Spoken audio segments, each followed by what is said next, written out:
All right. Hey, how's it going, everybody? That might be good enough. Hold up. Let's see. No, my face looks a little pale. Let's add a touch. Just a touch of warmth. There we go. So, hello, Kick, hello, Twitch, hello, YouTube. Hopefully you're all having a good one, guys. Been a bit of a long week for me. Had some stuff I had to deal with yesterday. I had a work function just thrust upon me, so I didn't stream. All updates in situations like that, typically I post in the Discord.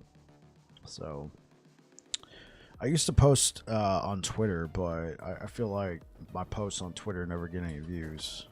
No complaints, it just, if it's not going to be used, then I'm not going to waste my time.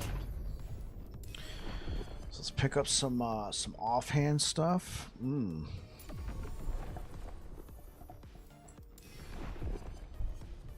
I really want to make this work. I got some ideas.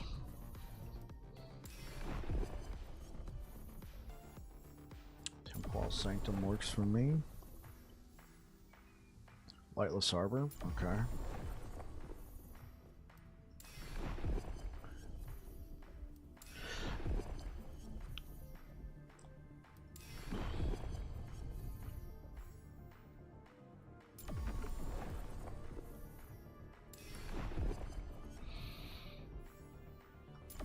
Lightless Arbor.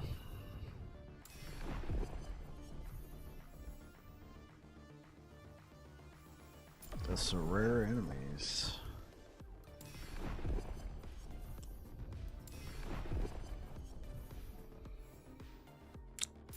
Lightless Arbor. Okay. Let's probably have a lot. Okay. A decent amount. Looks like we gotta kill Lagon. A lot of lightless procs, so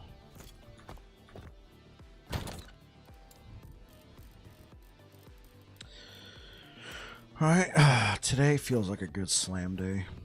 A good slam day. Cold and fire. Oh yeah. That kind of sucks. Oh, I guess I can make a copy of that.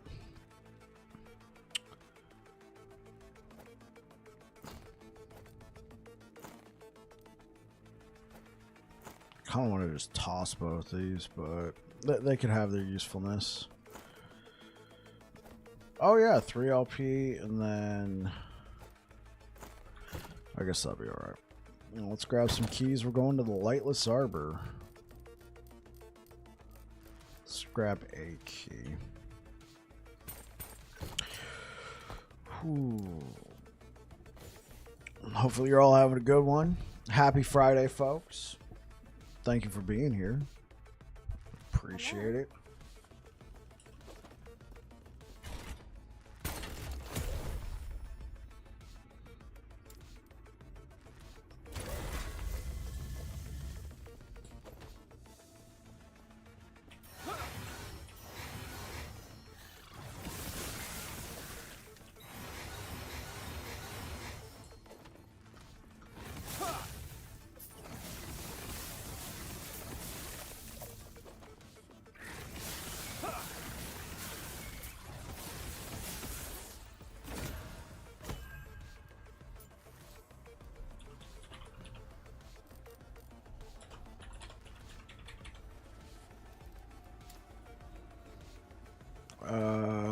Cold and lightning, okay.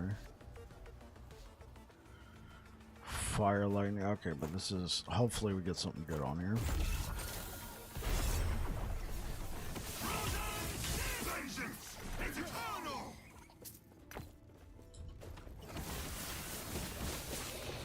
Welcome on in, everybody. Hopefully you're having a good one. Thank you for being here.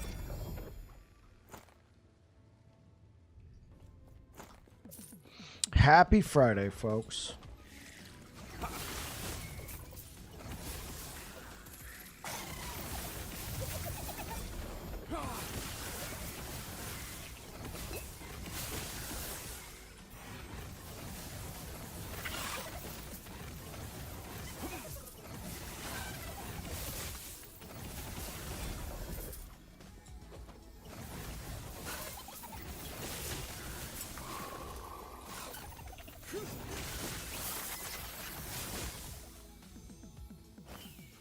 Wait, am I not? Oh, yeah, I guess I'm not looking for that.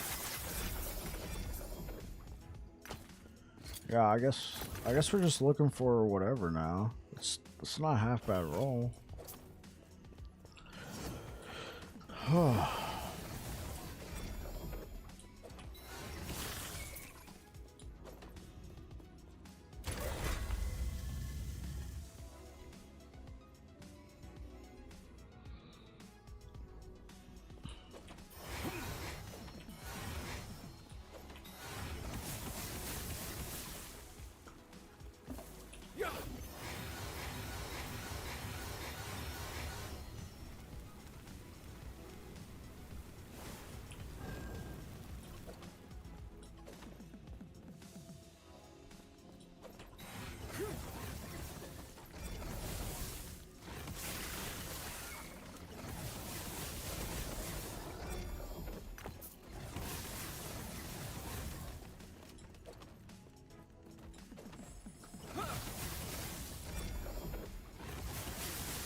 Yeah, I think dungeons are actually a pretty decent, like, nemesis farming vehicle, especially if you got a ton of keys.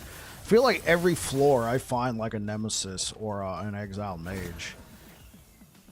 Oh my god!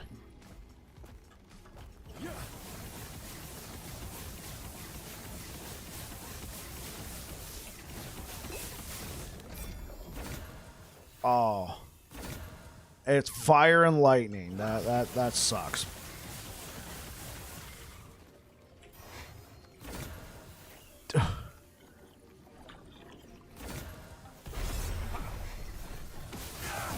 That's a W.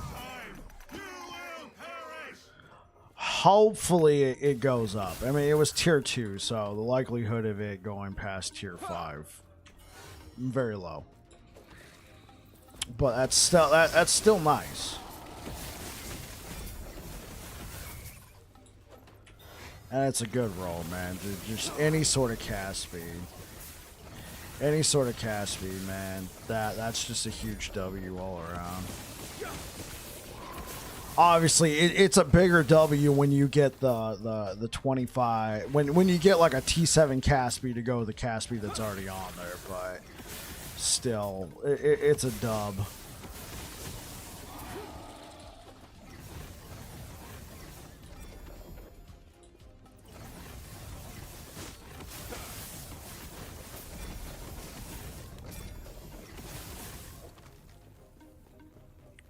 Those healing hands? Oh.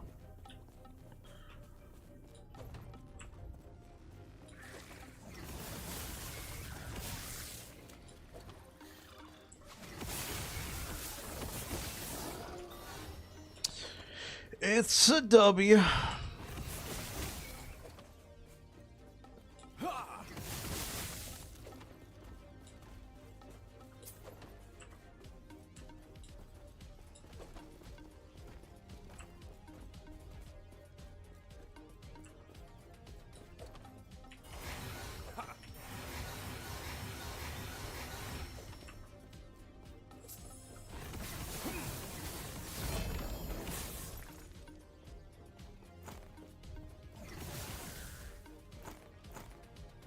Okay. That was a bunch of.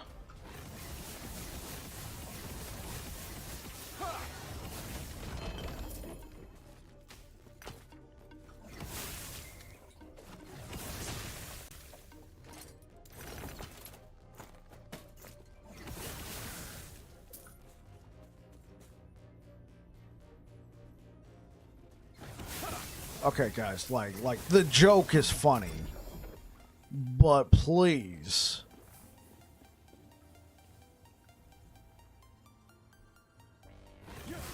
Well, do I have to clear the entire dungeon?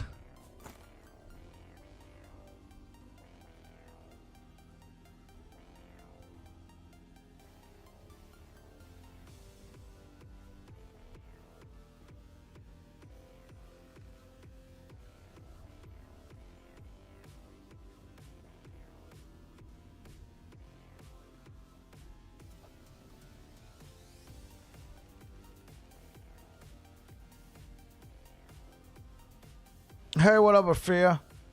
How you doing today, sir?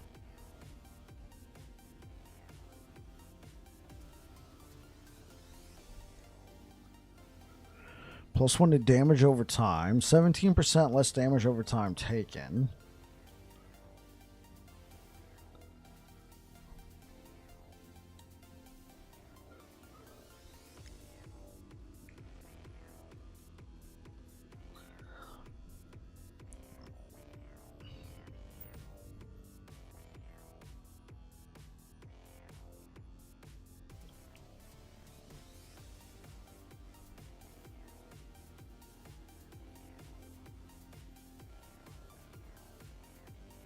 Okay. That was a whole bunch of stuff that actually amounted to nothing. All good. What about you? I'm doing pretty good. You know, the week's been a little long. I didn't get to stream yesterday. You guys probably noticed. I had a work function thrust upon me at the... I'm not going to say last second, but like in the morning. They needed me to be somewhere to represent the company, so to speak. The whole thing was weird. I was supposed to be doing one thing, and then plans changed, and they asked me to. They asked me if I could pivot. They couldn't ask me. They couldn't like compel me to do that, because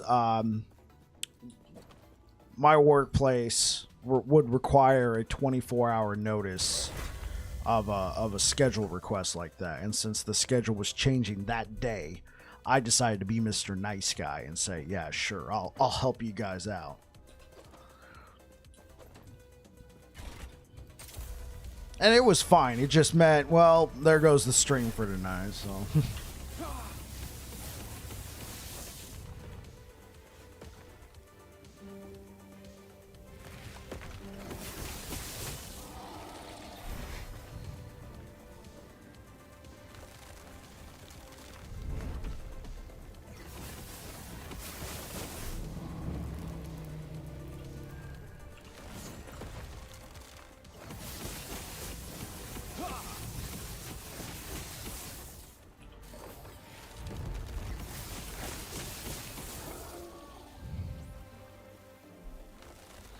What about you? Did you already stream today, Mr. Afia?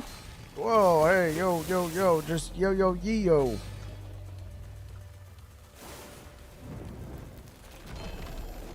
What, is that considered a boss? Holy moly.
I'll take it to OP. Yeah, I started early today. Stopped cause tired.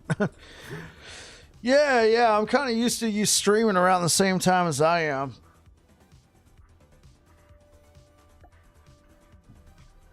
So I'm like, wait, what? Afia? Here already? What time is it?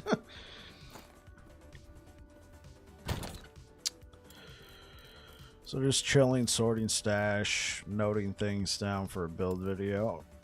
So wait, Afia, do you have is normal Smite Paladin still viable instead of bleed style? Hey, what's good, Lucas? What do you mean by bleed style?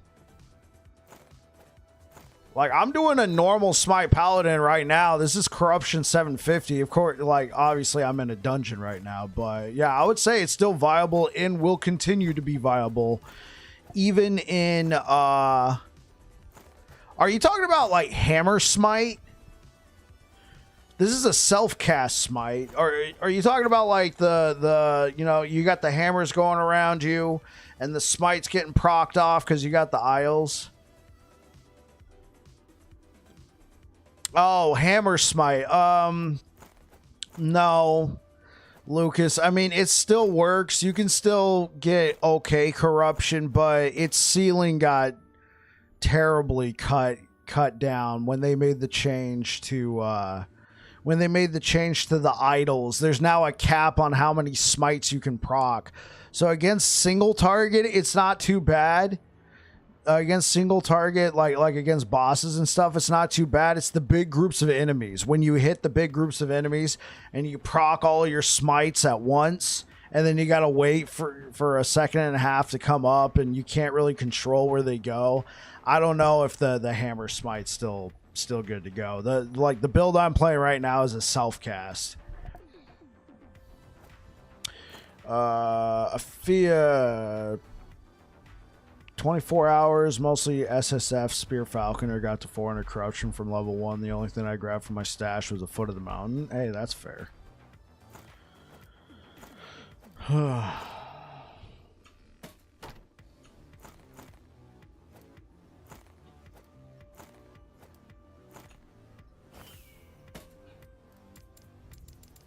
gonna have to buy another tab.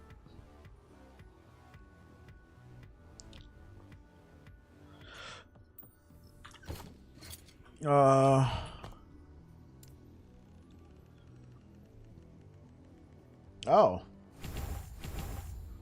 When did I do that? Okay, yeah, let's... Okay, it looks like I still have some, prophecies for this dungeon, so let's go ahead and get it.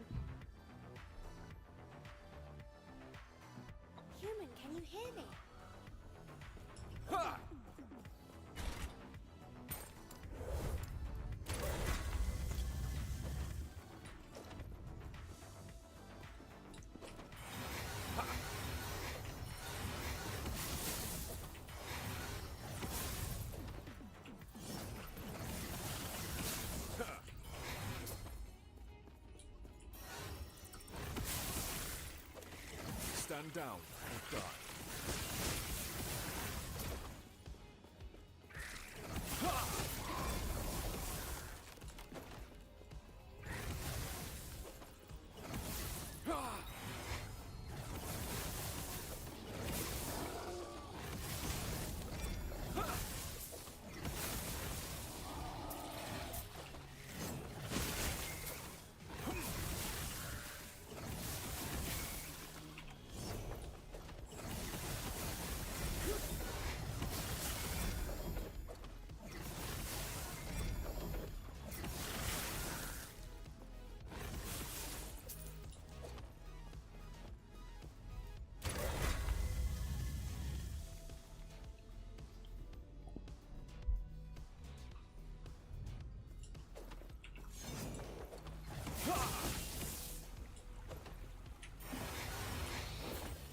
So, Afia, do you have a YouTube channel? Because you said you're working on a build video.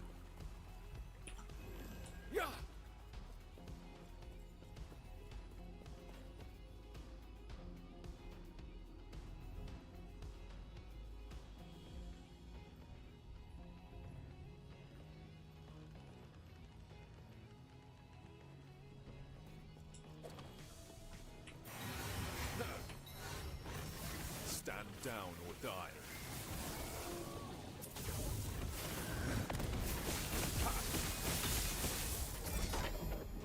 Got wrecked.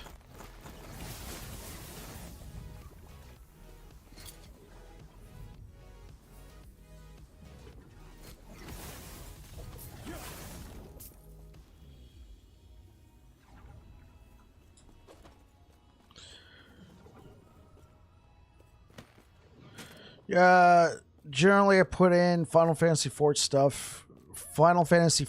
stuff, but since I'm enjoying LE and I've seen people ask about it, I figured why not make a couple of guides I've enjoyed. Hey, that's cool. Here, give me a second. Let me see if I can't get to a safe place, because if you can link it, man, I would like to go subscribe, but I need to make sure the bot doesn't bop you. I don't recall if I put you on the list of people who can post links.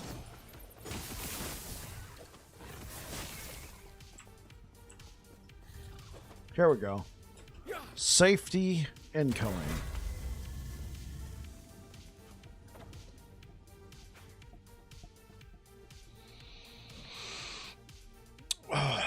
Okay, so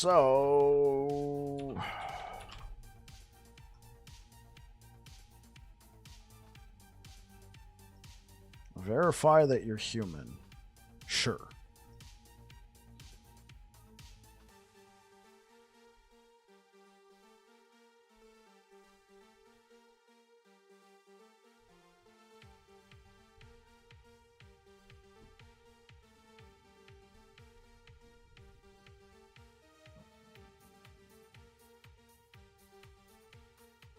Yeah, who's this guy? Sorry, Connor.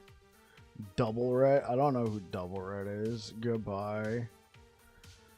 I recognize Merkware. You know, hope you come back, Merkware. Okay, add regular. Same name in YouTube. Okay, but I'm gonna still add you.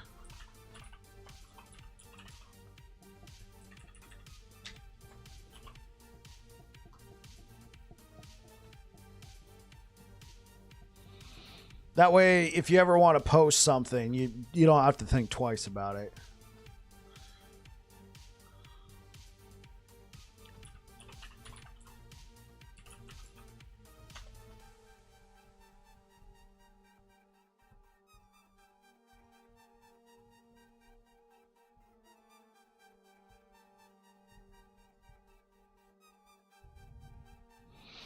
Oh, I see what you mean. I see you posted like some of these videos, but then you post last Epoch stuff, and it's just like, dude, your last Epoch stuff's getting views. Views, brother. I mean, no shade to the Trails of Cold Steel.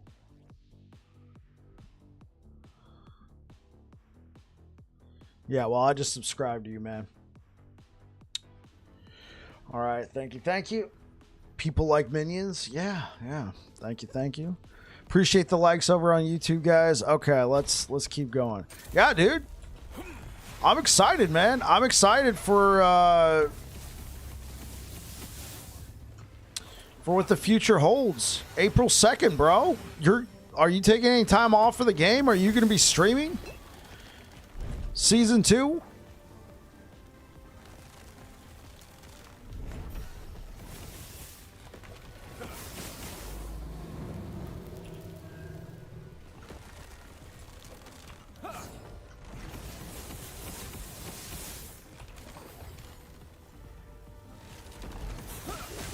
You'll be running hardcore. Okay.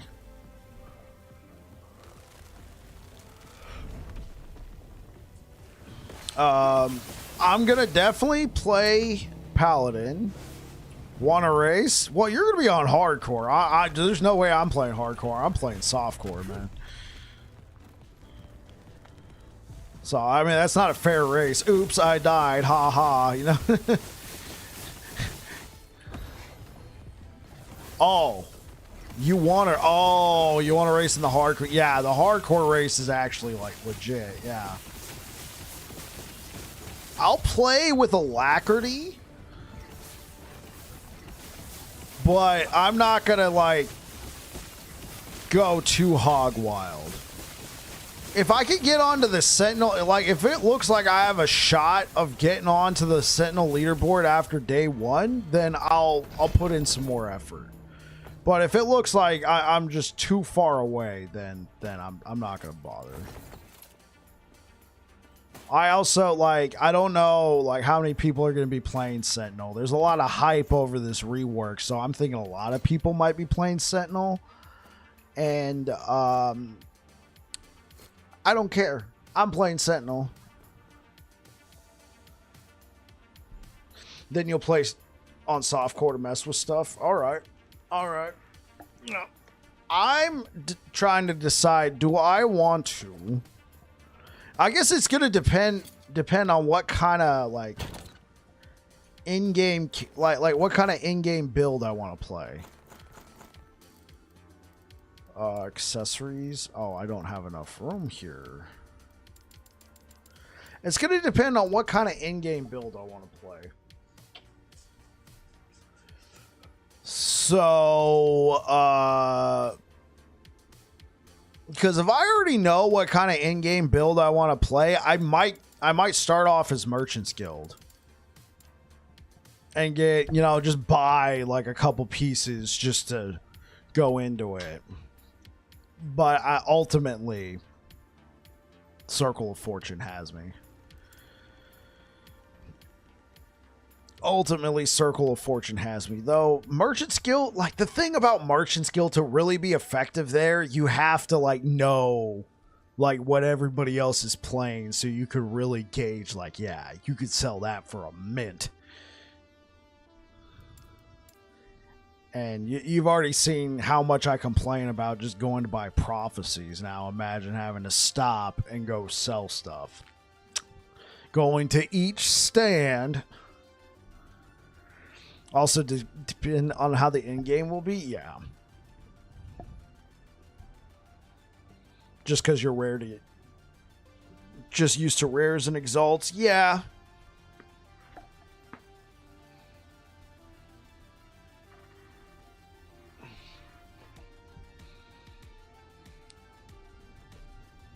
Because I feel like Merchant's Guild, I can get a functional build off the ground faster, but to really get like those nice, like really crispy pieces, Circle of Fortune, man. It's and because I'll be playing hardcore, yeah. Odds are I'll either make the single character in hardcore and that's it, right?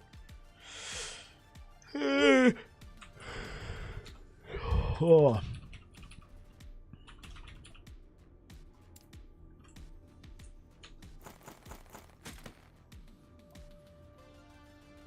Oh, I guess that makes sense. Wait, why is it putting it in here? These are accessories. Oh, maybe the armor's full. No, armor's not full. Well, what is a good start for you? 500 corruption? Like, what am I aiming for? 500 corruption's pretty fair. I would say 500 corruption is typically what I aim for. For me personally. Like, can it do 300 to 500 corruption? And 500 corruption would be like a, yeah, I want to typically be around there comfortably. In most builds, I typically aim for 500 corruption. Okay. Typical sector, yeah. Okay, yeah. Let's get back to monoliths. I'm asking because you mentioned merchants being faster. Oh, to get a functional build off the ground.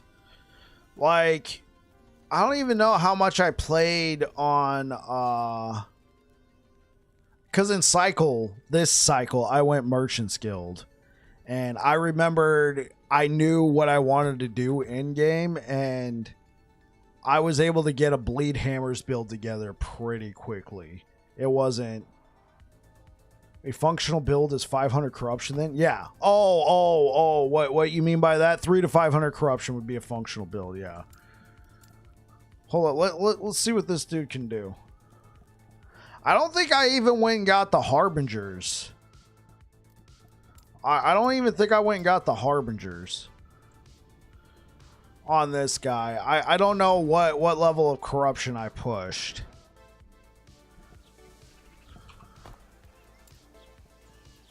Knowing me, I would have been pushing Black Sun.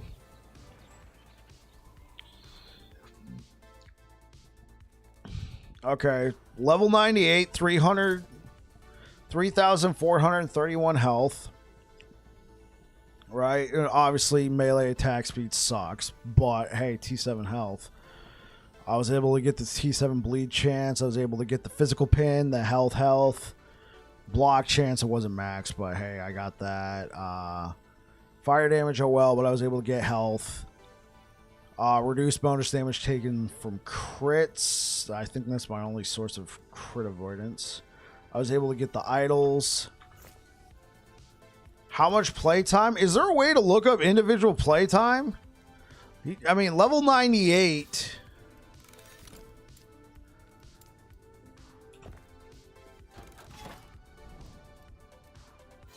I don't know. So 453 corruption is where I got this one. And as you could tell, I was comfortably farming this.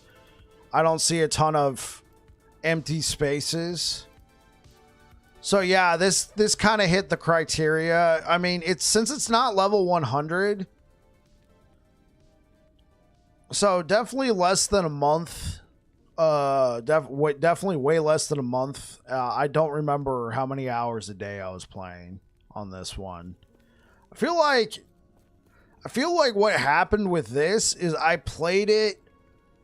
At first I was like, yay, let's go. And then later on I was just like, I don't know, the whole reset and everything, I wasn't feeling it.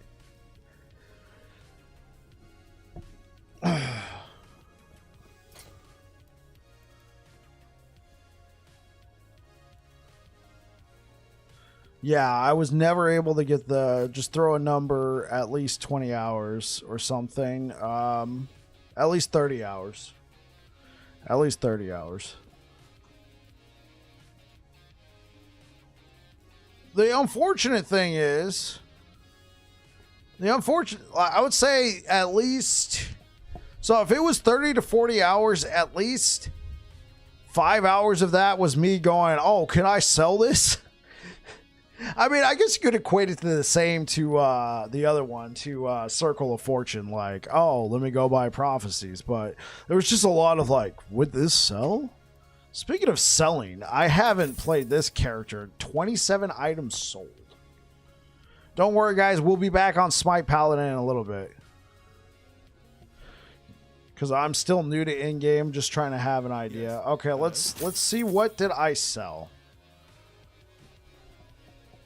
What sold? I was just trying to get stuff to sell. I was selling them for dirt cheap, man.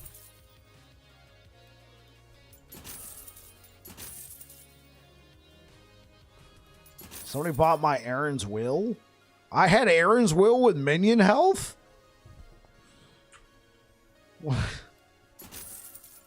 Dude, I don't even remember. Yeah.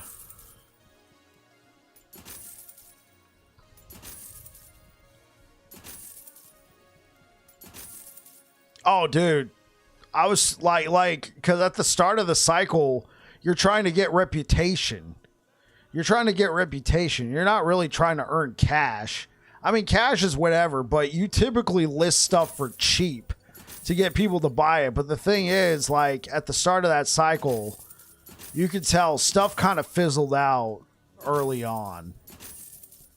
The Diablo season came out. It wasn't a very popular thing to reset the cycle. Like, you could tell, like here, I actually had a bunch of items just listed for 0 because I'm trying to get, you know, reputation and favor. Like, I still have stuff listed for sale. Wait. I'm a freaking idiot. I'm trying to sell this for 300,000. I listed this 127 days ago. Unlist that. I'm keeping that crap.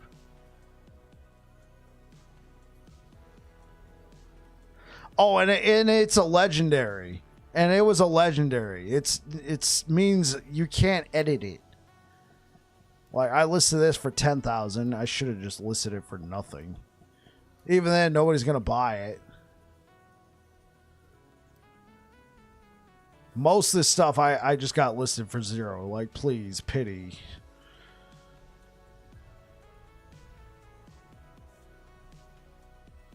I listen to Eternal Eclipse. But yeah, this character's sitting at 5 mil. Idols. Uniques.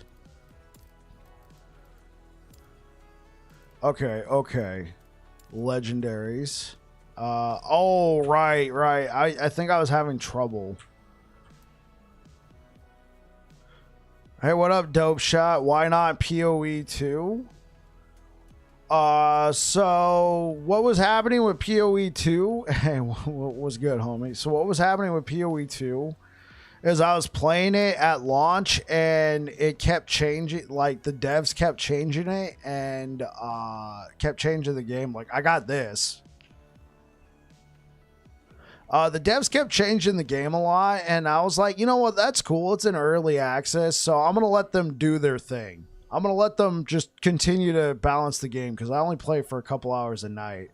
I didn't want to get too far into one build and then be like, oh, oops, yeah. Plus, I mean, I really like Last Epoch, like a lot. Like Path of Exile 2 was cool, don't get me wrong, but I really like Last Epoch. The theory crafting, the build diversity. The in-game's simple. There's not much to it right now, but I also do like the just pushing for eternity. So yeah, okay. So we do have a Bastion of Honor 2 LP. I remember finding a 2 LP. I must have sold it. I remember finding a 2 LP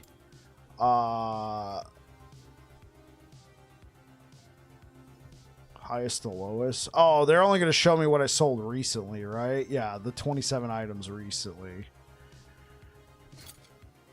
I found a 2 LP Twisted Heart, and I must have sold it. Okay, let's get back to what we're actually here for. But yeah, I got this character. What I am planning on doing is making a push for the leaderboard here and competing on the Sentinel leaderboard. What about you, Dope Shot? What you been up to, man?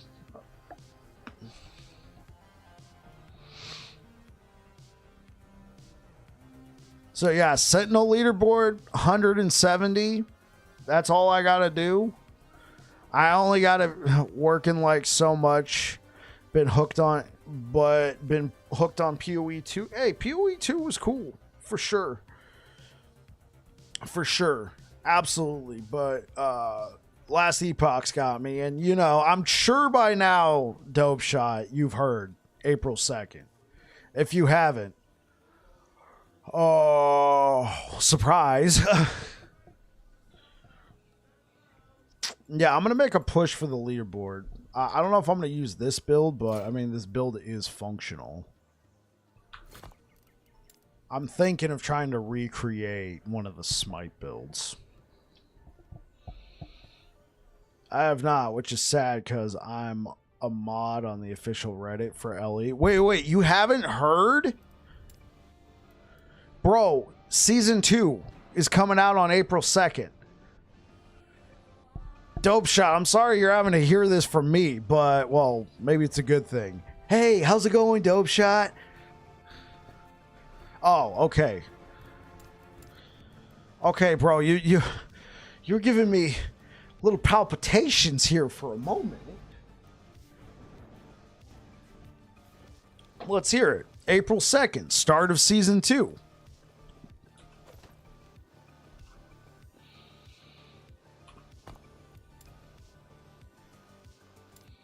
That's all. Season 2 launches on April 2nd.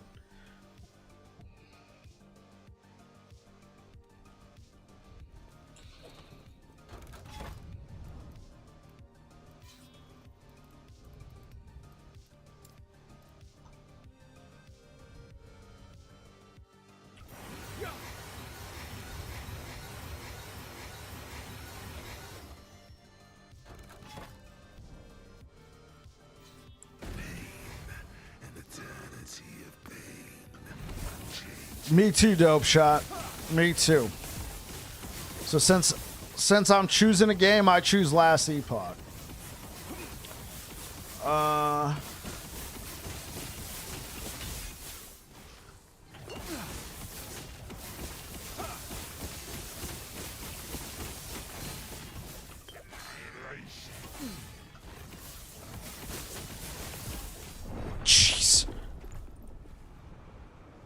Looks good. I haven't played LE in a minute. It is good, bro. LE is still very good. Okay, that was an annoying fight. Also didn't help that I ran out of mana and then couldn't generate it in time. Also, I was getting stunned by every freaking single ice crystal. You understand nothing, traveler.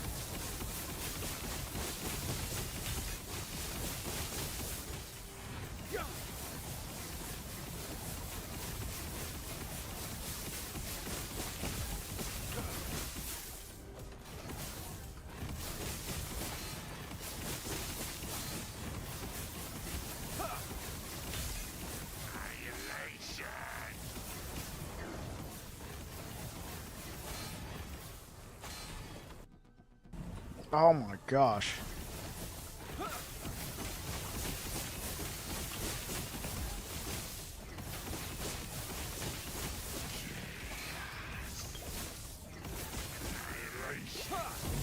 There we go. What's lots of yours?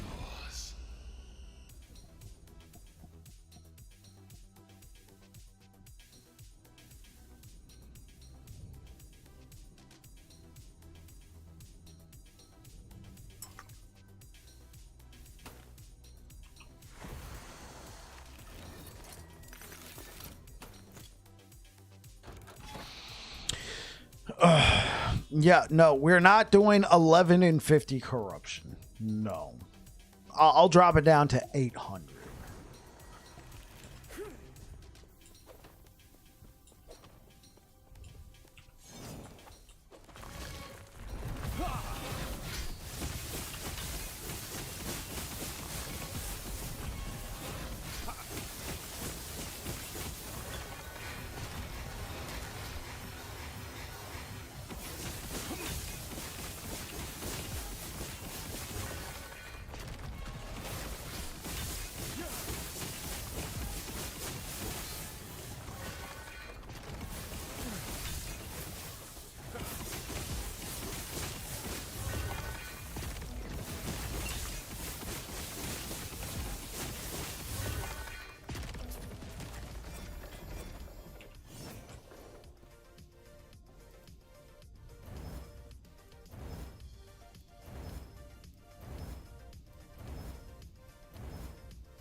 $800, $800. Let's go. Let's go.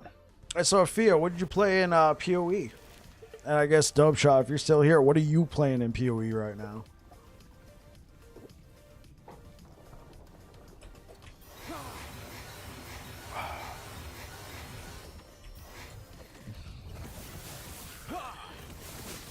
$93 Gimling. So what do you think about being that far in the game? You're like 50-ish Deadeye. I mean, obviously you like the game, you push that far, but how do you feel about the progression, like dying and losing XP?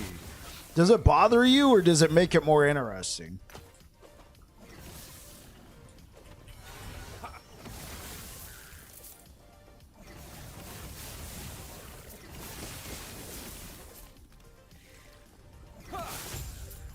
It makes it more interesting. Interesting is not the word you use. Does it make it more painful? I hate losing progress. People ask why I don't play hardcore. I don't like losing progress. So hearing that that's still a part of the PoE culture and it's not like an alternative, you know, challenge, it's a little unfortunate. Super frustrating, painful, yes, feels bad. Yeah, I personally hate that.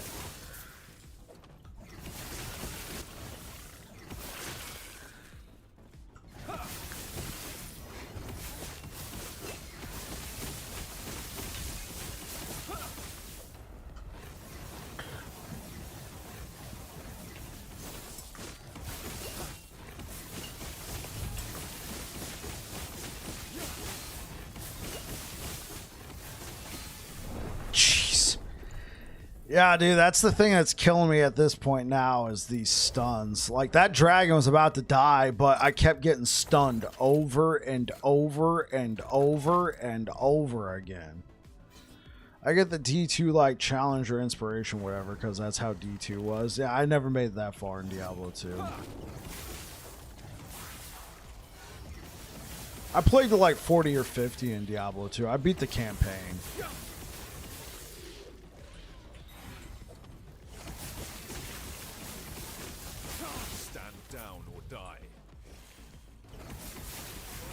Well, was that like an alternative mode then? Like why did people equate it to Diablo 2 if that didn't happen?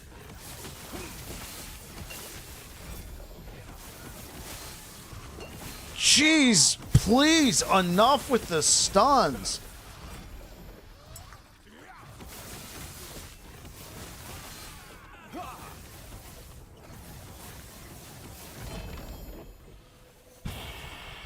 Barf.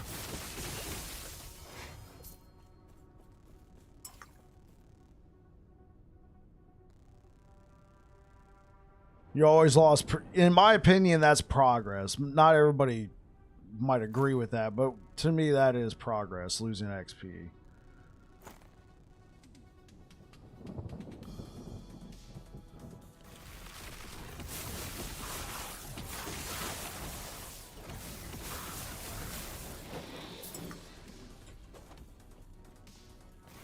Level 90 plus is brutal, yeah.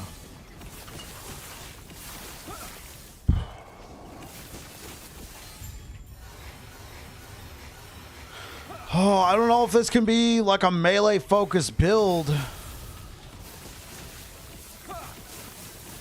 Hold up. We might have to adjust certain things. We might have to adjust certain things. Hold up.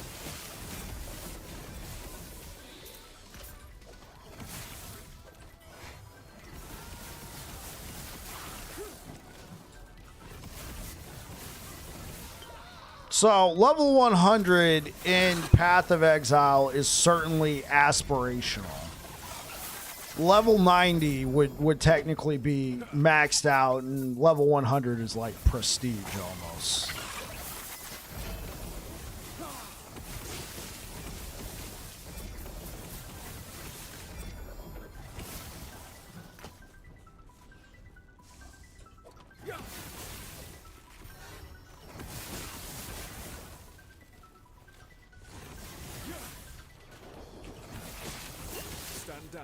Yeah, prestige.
Oh yeah, word, but at level 90 it's brutal. If you die at 99, you lose 10% of needed XP, which equates to like 10 hours of lost progress. But most builds were complete at 90 anyway. Yeah, I mean, there's no reason for me to want 100 besides wanting to hit it correct. Just 10 more passes, but your build is complete before then, yeah, you know, and the ladder goes by level, so I torture myself for no reason. It keeps me playing, which I guess I like, but maybe because I'm older and time is more valuable, it feels bad to lose progress no matter what. I agree. I'm going to be 37 this year, you know? Oh, Dope Shot, did you see that they actually added a leveling ladder for last Epoch? It launched with launched in July with cycle 1.1. Yeah, dude, bro, the hardcore ladder, man, this was nuts. The hardcore ladder, oh my, oh, somebody finally filled in the last spot, huh? January 8th, which it said hours. Oh, how many hours it took? They'll tell you, like, the date when you get it. So this person hit level 100. Do they still have a legacy ladder? No, they don't go back to 1.0 or beta. So 1.1. No, they don't go back to beta. They weren't tracking it back then.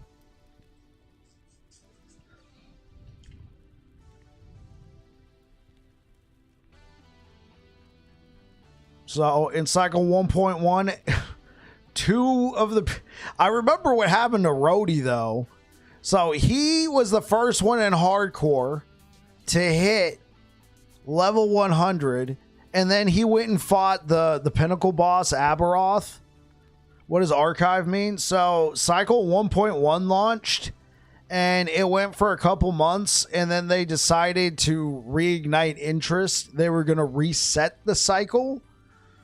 So by resetting the cycle, it became like a new cycle, so to speak. Even though it was still the same cycle, it was because they knew they weren't going to have any new content out for a while. So at first they were like, yeah, guys, we're going to do a mid-cycle refresh, and that's it. They say we're going to do a mid-cycle refresh, and it's going to have a 1-month event celebration where you can do this and earn some prizes and stuff like that. Come on out. Well,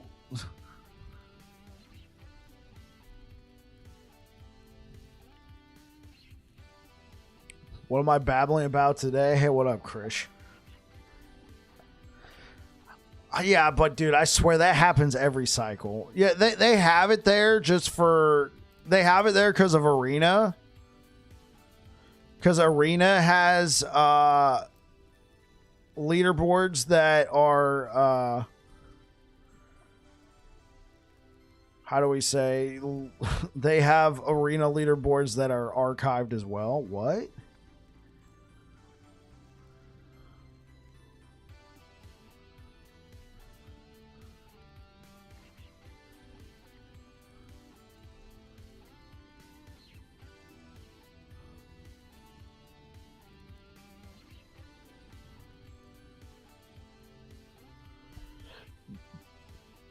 Cocaine Bear.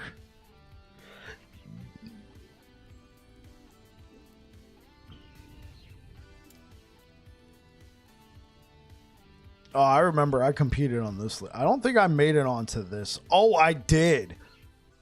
In solo self-found, I made it on the beta overall leaderboard.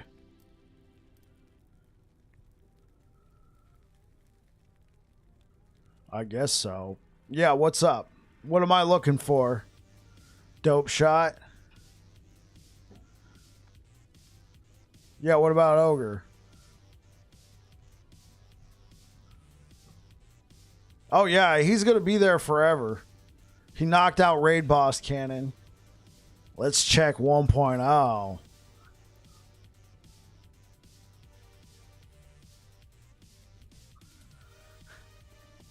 Things got crazy in 1.0. You still play with Ogre? Now, solo self-found in 1.0, one guy took over solo self-found, and that was Cole. Cole took over, but hey, you guys remember Scourge? Look, he made it. 1090. Mao. Yeah. Holy, I didn't even realize it. I made it onto the overall leaderboard. I made it onto the overall solo self-found leaderboard at number 44 with 403 waves. I did not even realize it in 1.0. I remember in beta on solo self-found I did Tillman. Right here. In fact, that's the character I'm playing right now. So in 1.0 on solo self-found, I made it onto the overall leader. I didn't even realize I had done that.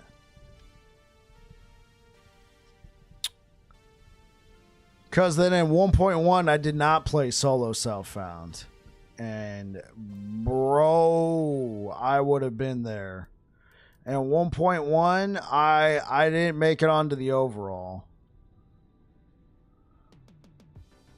I didn't make it onto the overall. I don't think so.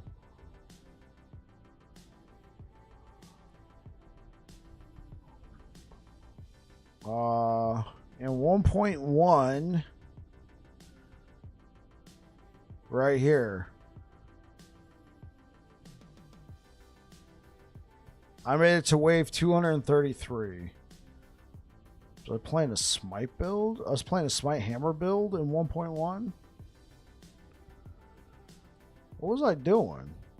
Oh, I was probably playing a bleed hammer build. Yeah, I was playing a bleed hammer build. Okay, let's get back to playing.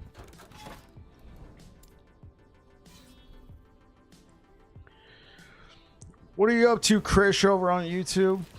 Hopefully your day was well.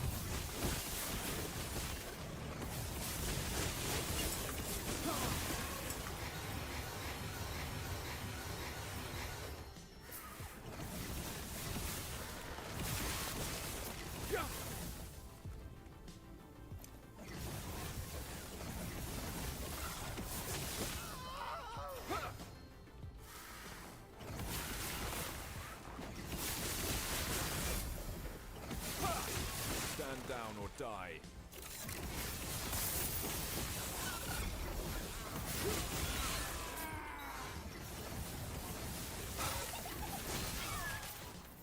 What am I babbling about? I'm asking how your day was, Krish.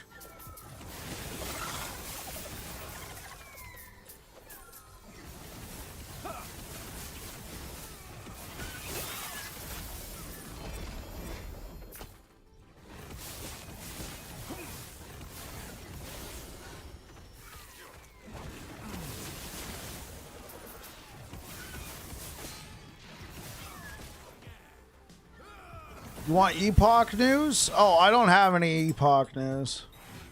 I was telling Dope Shot over here on Twitch some Epoch news because he'd been out of the loop. But it's stuff you already know. Like, you know, Season 2 launches on April 2nd. They're making some changes. Sentinel's getting a rework. That sort of thing. April 2nd, that's right.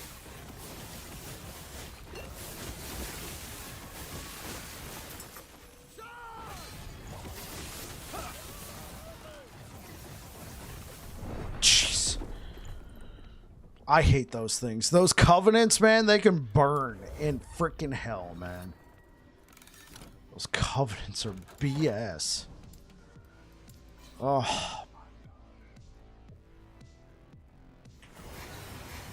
What should we do in the meantime? Play what you want.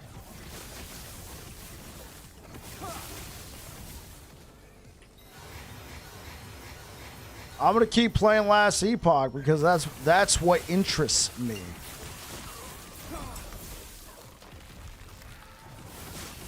In terms of LE prep, well, it depends. Like, if you want to play Sentinel, technically, you should probably not be playing Sentinel just because we don't know the extent of the changes like here's the thing. I was talking with some people yesterday. The reason why they weren't asking why, but I made it known the reason why I'm playing Sentinel so much. A, it's my favorite class in last Epoch, but also B, it's I hate to say it, it's great content. Look at all these builds that you know we put together in 1.1. What's bricked and what's not? It could be a whole series. I mean, it could be a whole series, depending on how many Sentinel builds I put out or I review or, you know, variations I put together, man. It could be an entire series of Season 2. What's bricked and what's not.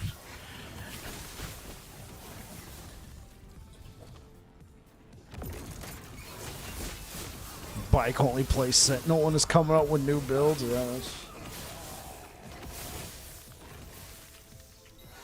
Yeah, what up, Air Dragon? Bike the Brickmaster. Yo, just call me Brickmaster Bike. I'm changing my name. I'm no longer Babbling Bike. I'm Brickmaster. I'm Brickmaster Bike now. I'll still be BB, all right? So we don't have to change my initials. Jesus! Golly, man! Why the hell is this shit in the goddamn game?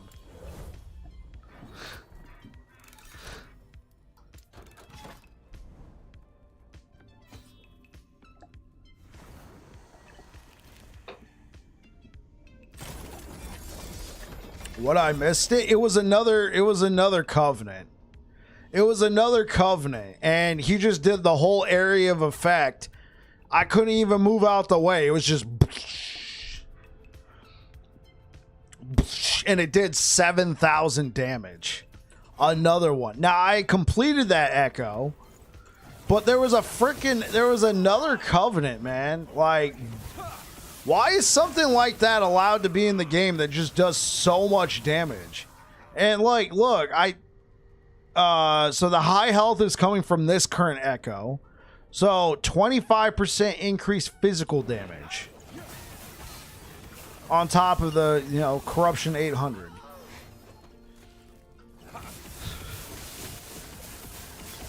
Yeah, I had 4,000 plus health and over 2,000 ward, and it was still a one-shot.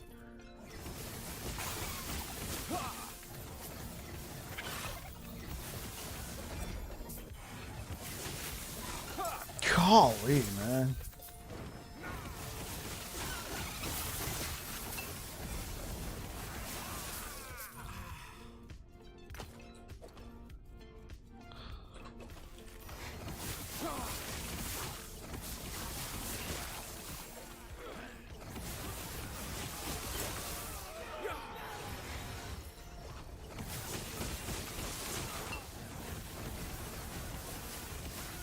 I like how they went and nerfed all these bird people. They're like, nah, Covenant, perfectly balanced. Oh, come on. It only ended up being, come on. I'm trying to have some alone time with the Nemesis. It only ended up being a tier 3 cast speed. Hey, guys, it's cast speed on a scale. Let's go.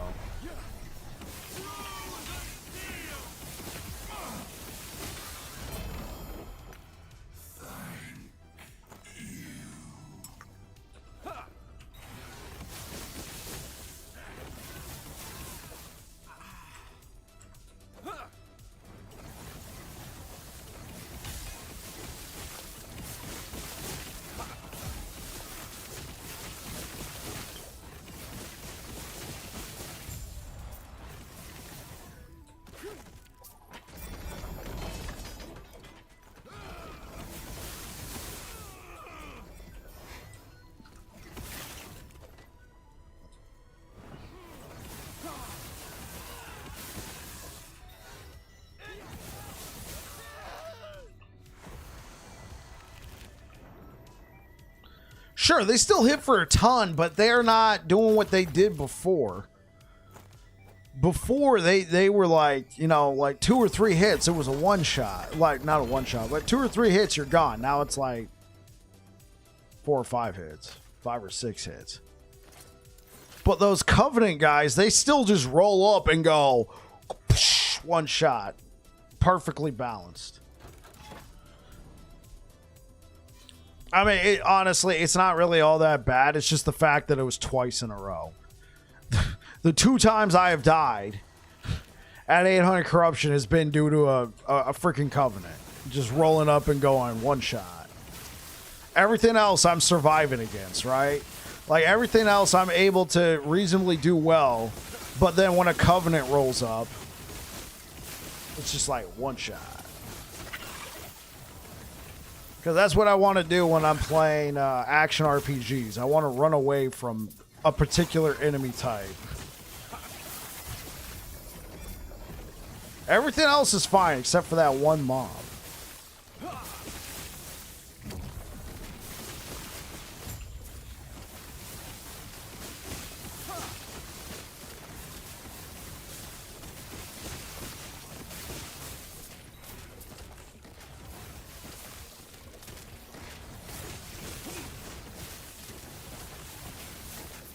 Gotta have a boogeyman, right? Yeah, sure. We'll just make the big glowing angel looking thing as the boogeyman.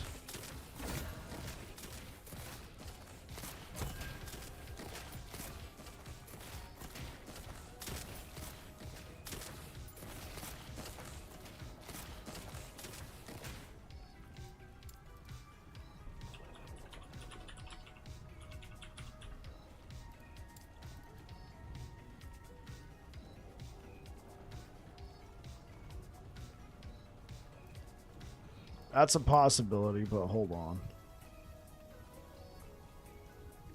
Why'd I even save this? Oh, because it didn't have a fire infusion? That sucks. Here we go. Fire and lightning, of course. That's all good.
A 2 minute. Oh, there we go. We finally got +3 levels to Smite on a relic. Critical strike multiplier, tier 7.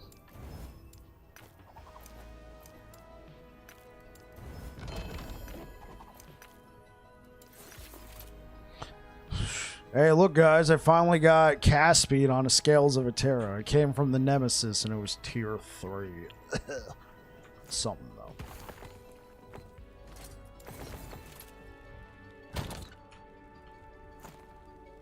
You gotta be kidding me.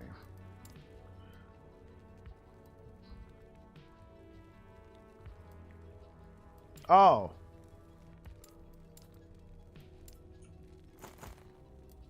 Selected armor?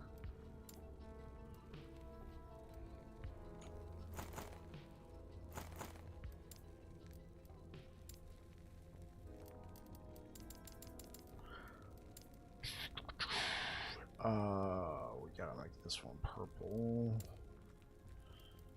And then let's create another stash tab for offhands.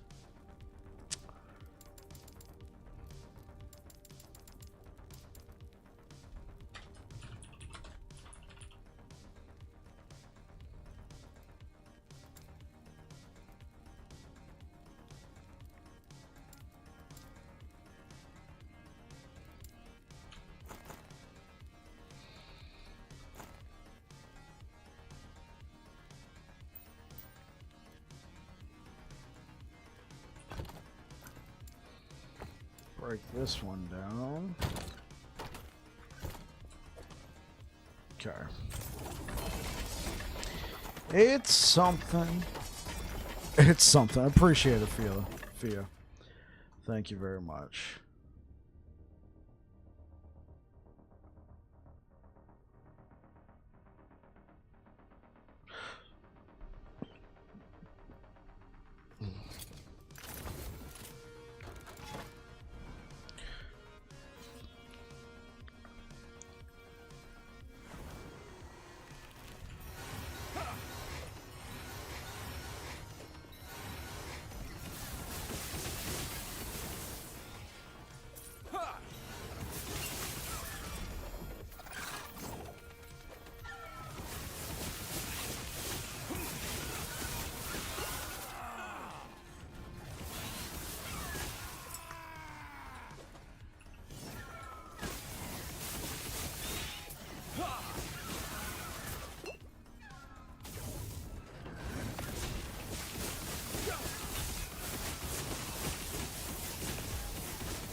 Oh.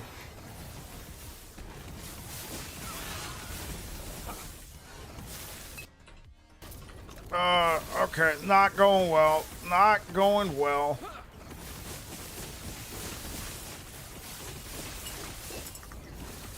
What the? Ha ha! Ha! Oh my god. Just let me grab my stuff. I love Circle of Fortune, but bro, sometimes this is not the best time to be raining loot from the sky.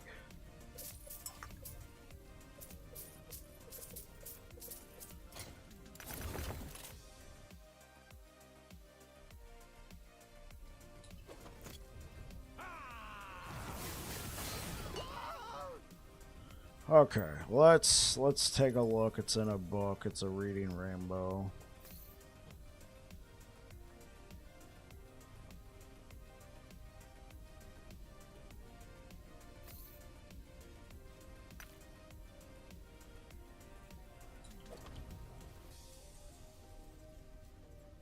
You got your first red ring today, Afia? Let's go.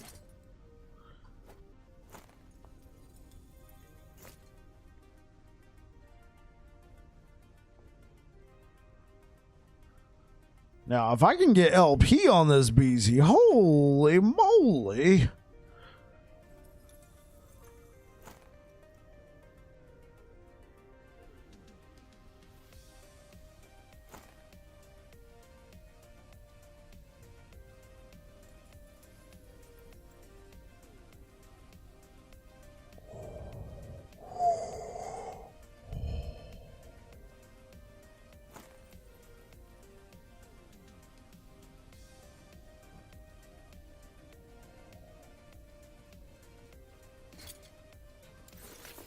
Not really used to doing prophecies. I mean, the thing is, prophecies having to stop and go do stuff. Okay, guys.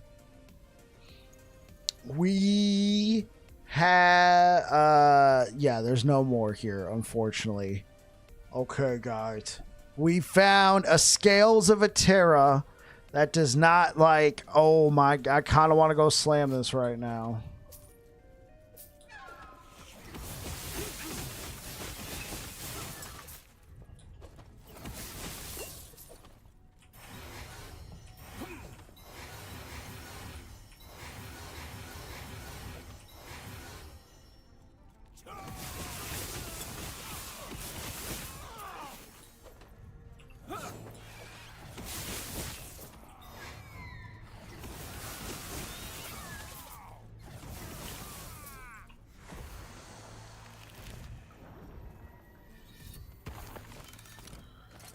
Ooh. I don't think I have anything with T7. Like, this is the closest. I think I have T6 cast speed. I have T6 cast speed. I have spell critical strike chance.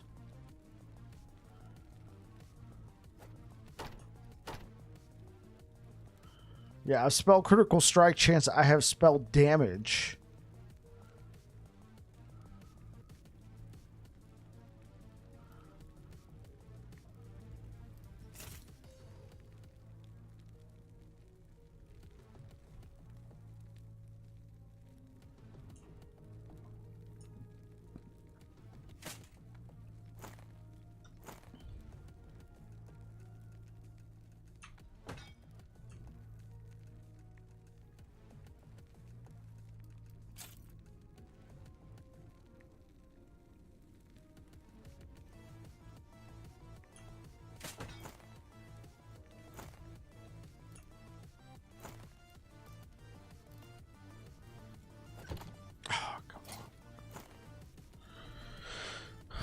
Okay.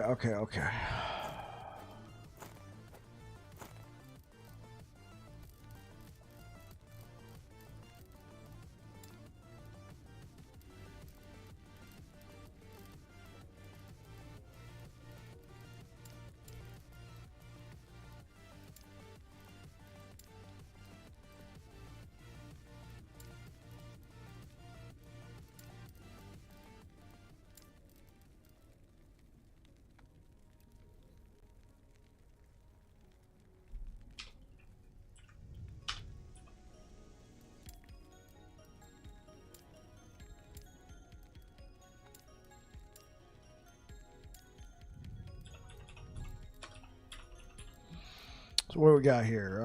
Is this T7? No, it's T6. Is this... No. Nope. I only got T6 cast speed. Will I ever find T7 cast speed?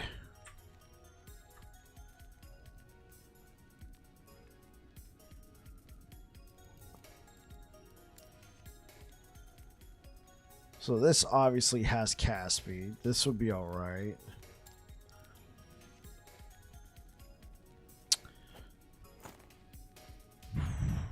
It's got my element. It's got maxed out cast speed. It's got max spell critical strike chance. It's got max intelligence. The only thing it's not maxed on is elemental resistance. Oh, I want to slam it, chat. I want to slam it. Oh, I want to slam it.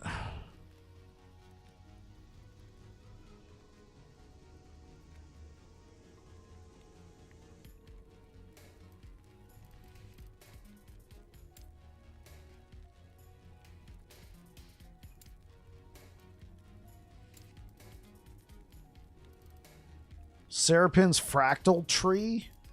It's actually a falconer weapon? You're being cheeky, right?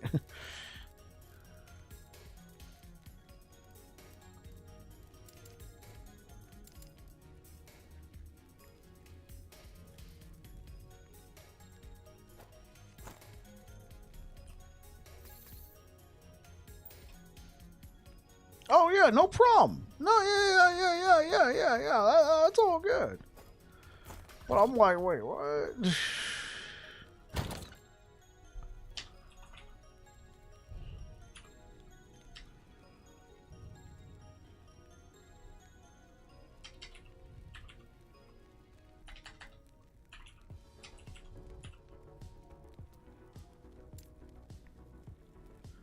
Syrupin's fractal tree. Javelin no longer pierces, but when it hits an enemy, it splits into 2 piercing spears that are fired at enemies around the target. 1 additional spear is created per 12 dexterity.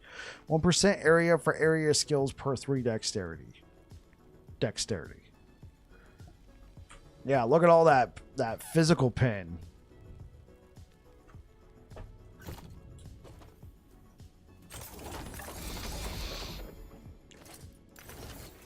Ugh.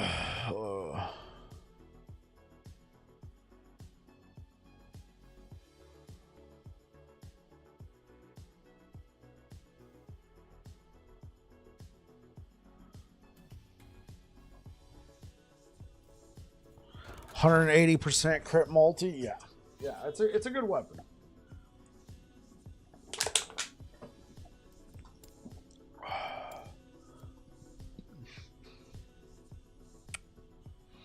It's a good weapon.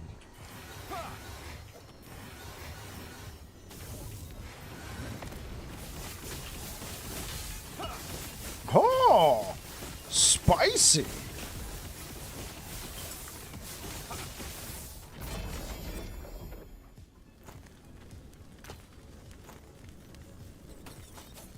Oh, hey, yo. Hey now. Shade. Dude, like, at this point, I should probably just pick up Shade anything. How hard is it to find a T7? There's got to be something wrong with my loot filter.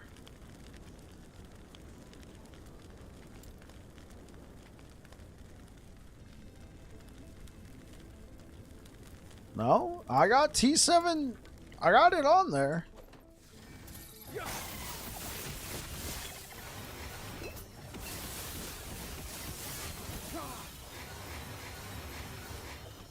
Now you just need T6 attack speed for it to feel good. Oh, okay.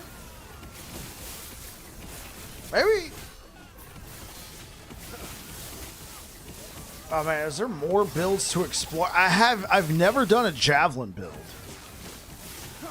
I've never done like a throwing javelin build.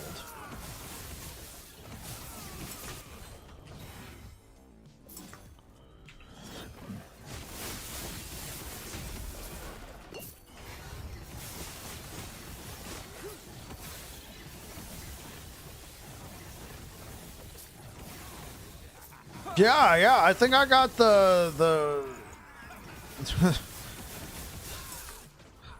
as a friend of the channel, you know, haven't seen him for a while, but Badger put it, the Joe Biden spear, the Tyrannus Biden, for lightning, and then there's the Serapins, and you could probably just use any spear, right? Like any spear is. Oh, electrify, yeah, there we go. Weekend at Biden's.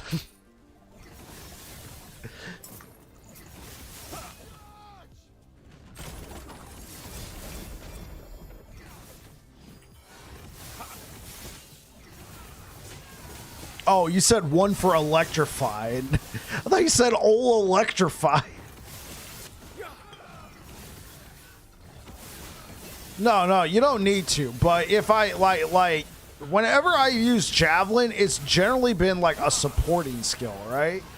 I've never used javelin as like that's the skill we're building around, and everything else complements it. I've never done that.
I mean, Holy Trail's fine, but I feel like it always runs out of steam. I mean, like Holy Trail's great for leveling, but then like there just comes a point like I feel like it just kind of runs out of steam. Okay, so let's take a look at Javelin. All right, so you got two different ways you could play this. You can play good old fashioned physical or lightning. So hits deal additional the thing about lightning javelin is if you have a spear equipped, added melee damage from the spear applies to javelin as added throwing damage at 50% of its value. Added melee damage from other sources has no effect. Added throwing damage applies at 180% effectiveness. And was silly they were able to crank it up there. Yeah. So Holy Trail now leaves me on Holy Trail. Yeah, the cooldown. So if you wanted to spam this ain't the way. You now throw javelin into the circle, causing 3 javelins to rain down at a location. So this could be cool. So you can go bleed. Max hit javelin deals more damage to enemies the further they are. Okay, cool. Maximum physical pen. Javelin gains physical and lightning pen for each second you have been standing still. Javelin deals more damage but has less attack speed. That's a big no thanks from me. Hit damage to high health. Hit damage per enemy pierced. Oh, okay. And then base crit. Base crit is nice. So you can build into crit. Armor shred. Having that built into the skill itself. That's a yes. Mana cost, okay, that's cool. So let's see where. So you can pick up some bleed chance, more damage. So definitely going up here, grabbing this. Oh, is this more damage? Okay, there's a bunch of more damage multipliers. I think this would be good for AoE. Right? Oh, wait. But this causes it to rain down. Divine Fury does not function. Oh, when Javelin hits an enemy, it now splits into additional lightning piercing. Okay, but let's look at Syrupins. I know Snow Wiz built Electrified Javelin and killed Aberoth with it. Right. So let's look at Syrupins, right? Javelin no longer pierces, but when it hits an enemy, it splits into 2 piercing spears that are fired.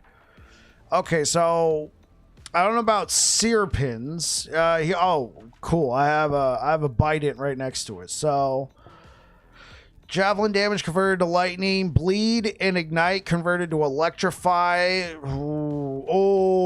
When you use javelin, you gain a stack of Tyrannus Thunder for 4 seconds. Each stack grant. Oh,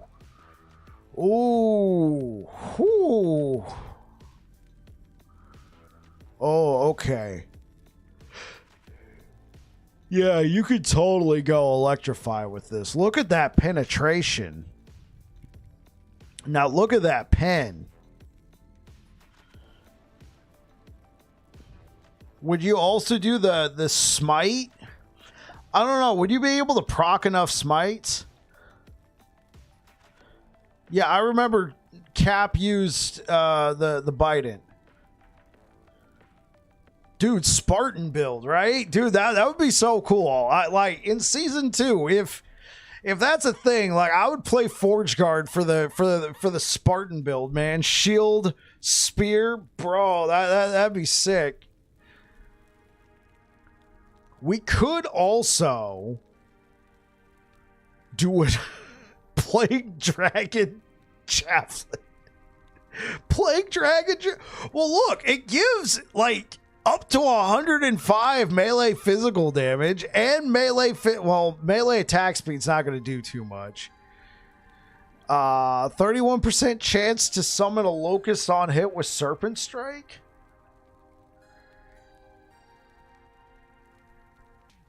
No. The other one with forged weapons.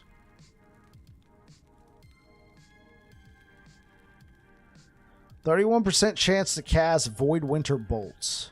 1% bolt critical strike chance per 10% uncapped chill chance with melee attacks. Poison one? There's a poison one? No, that's a staff. Yeah, it might be fun to try and do like a javelin build.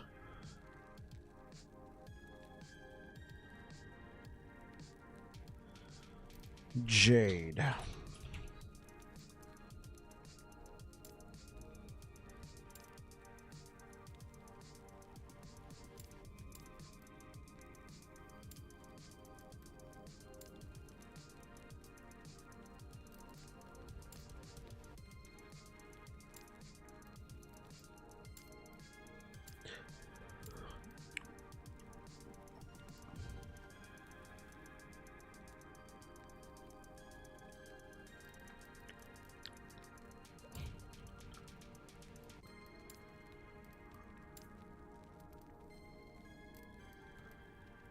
Lethal.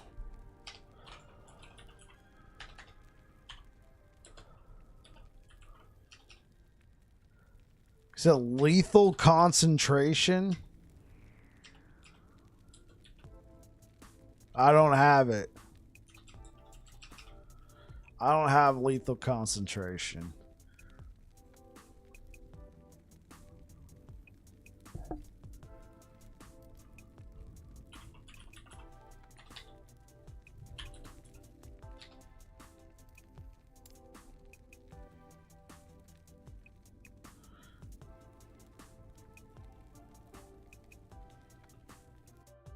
Honestly, as a thank you so much for the likes over on YouTube, guys. Largely, like, here's the thing: I typically don't pick up a lot of spears on Sentinel simply because other than like javelin, sometimes you get punished for using spears. Like, if you want to use Void Cleave, oops, sorry. Oh, you want to attack faster with that? Is that a sword or an axe? Oops, sorry, you can't use, not Blade Dancer, Blade Master with it. You know, you feel kind of pigeonholed into using swords and axes. So you said spears? Oh, I've seen this before, though. Lethal concentration.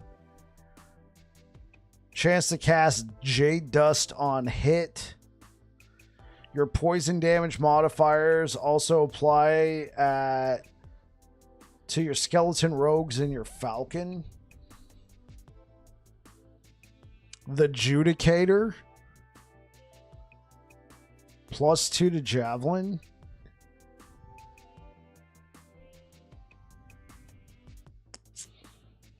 Bane of Winter.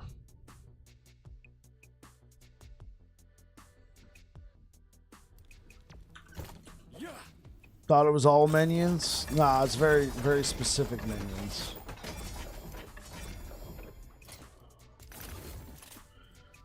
Okay, let's get back to farming. Oh, there's also the Judicator.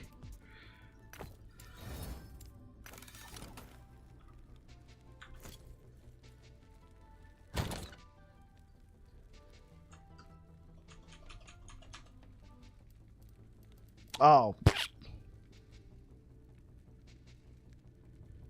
More judgment javelin. Yeah, like you're using javelin and then you're using judgment.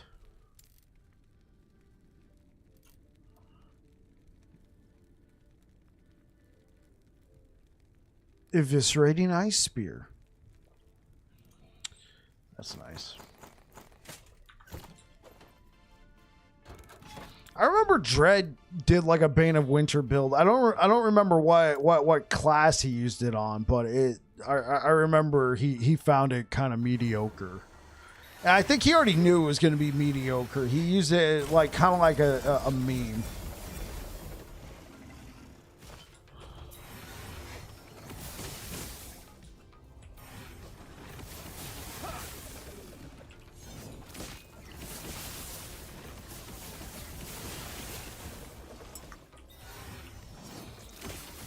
Yeah, I'll have to check my spears collection. I remember having like some cool spears, thinking, man, it's kind of a shame I can't use these.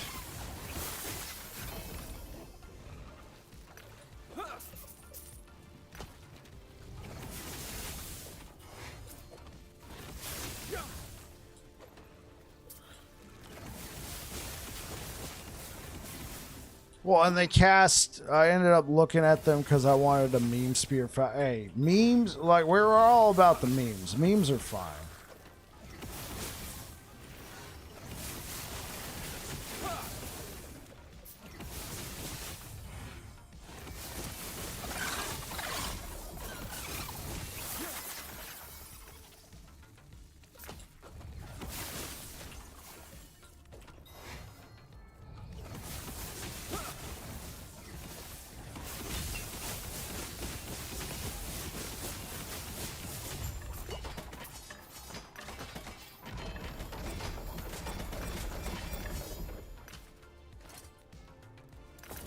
Ended up a pretty busted build. Yeah, yeah.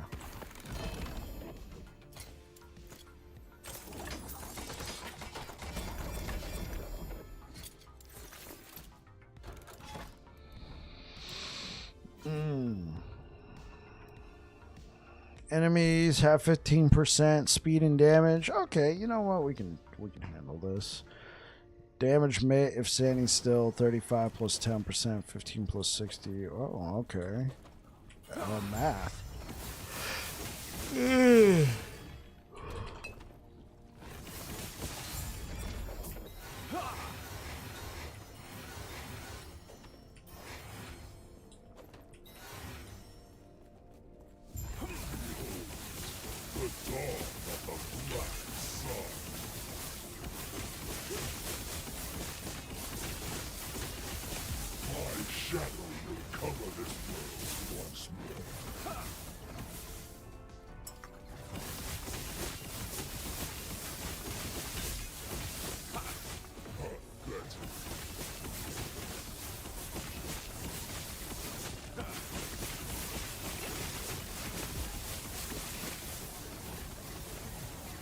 Vengeance will be paid.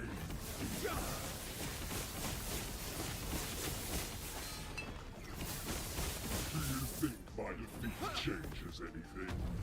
This world you will be forgotten. Oh, because of the 42% chance to dodge? Oh, that's hilarious.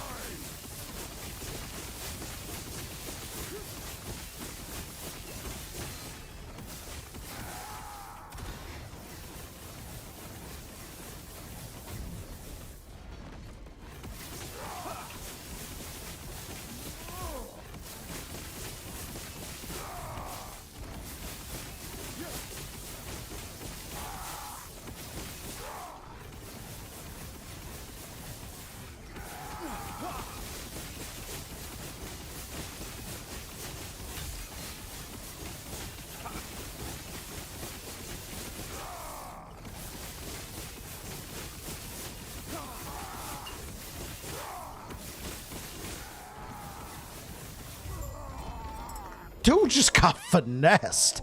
Finessed.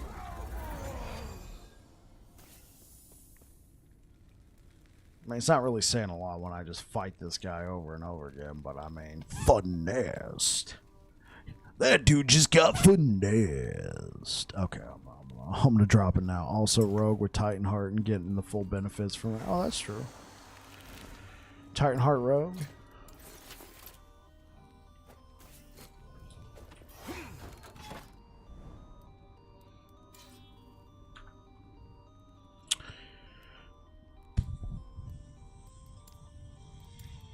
Okay.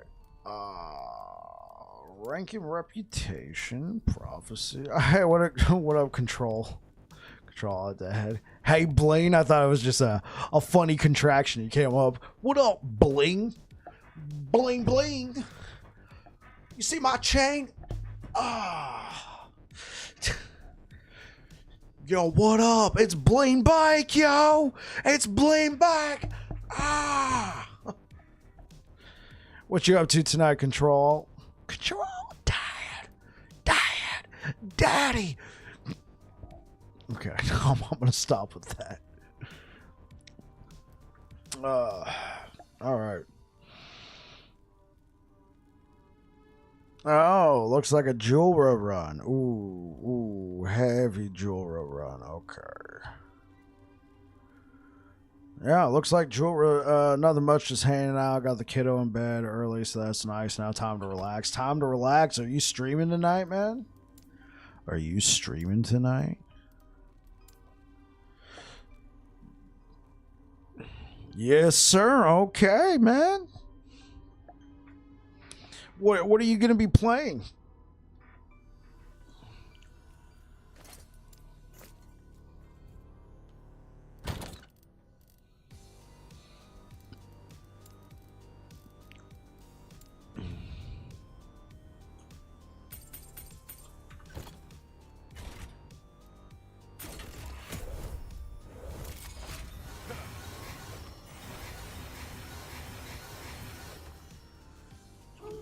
Intrude upon my research.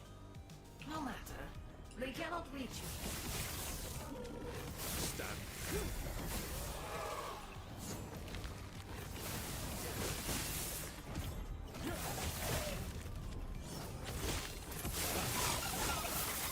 Just thinking about doing some last Epoch. I've got a rogue. MM. I'm blanking on MM. Marksman? Yeah, okay, that makes sense. On the go, just got to monos, want to see what I can do with it. And is that all in hardcore? I feel like I remember catching a couple of your streams for a little bit and you were playing a lot of hardcore. You bet. Okay, okay.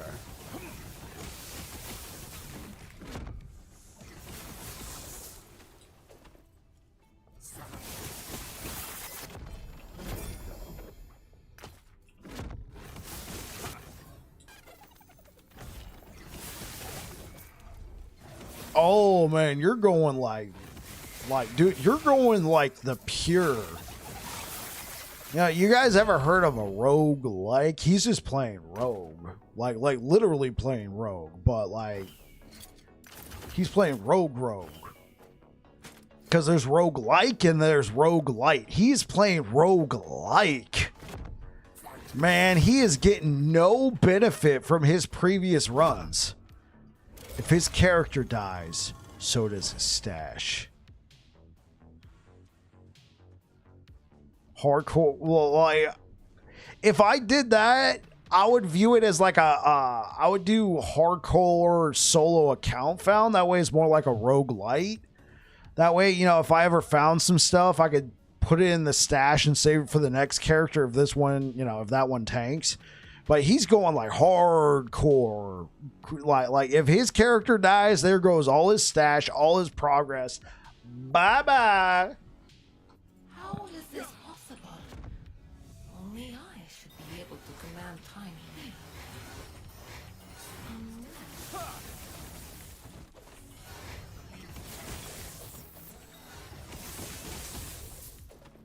Come to the hardcore side? No.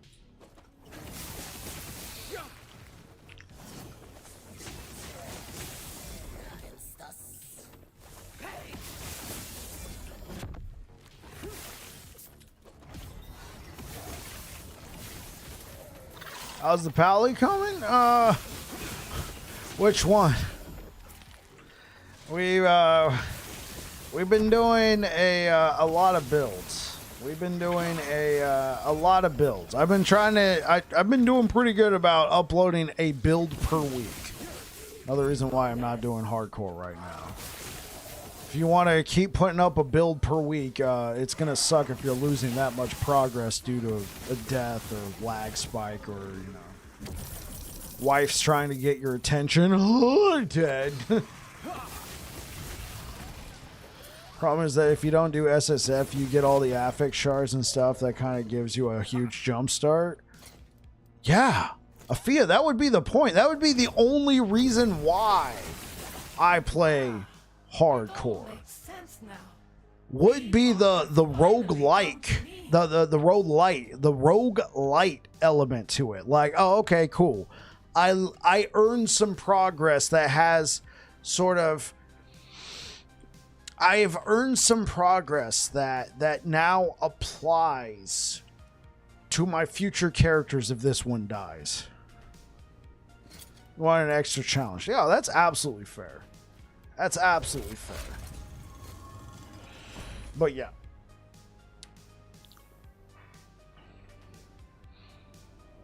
Yeah, but I've been trying to do a build per week. I'll let you guys in on a little secret. YouTube is hearing it well. When I was not uploading builds, my subscriber count on YouTube stagnated and actually started going in reverse when I was like uploading Diablo stuff. Since coming back to last Epoch and doing about a build per week, we have gained a couple hundred subscribers. We're closing in on 1,000. So this is what I kind of have to do. I want to hit 1,000 subscribers this year. So, I mean, it's a goal. We're closing in on 1,000. In the past month, we've gotten close to 100. People seem to be liking the last Epoch build guides. Well, and here's the thing, Afia. My entire channel has been built on last Epoch. When I upload stuff that's not last Epoch, sometimes they're like, you know, the algorithm treats it okay, but for the most part, it's like, what the hell is this? And April's right around the corner. So I like to do this, but it's a business decision. It's a business decision, so to speak. Thank you for the likes over on YouTube, guys.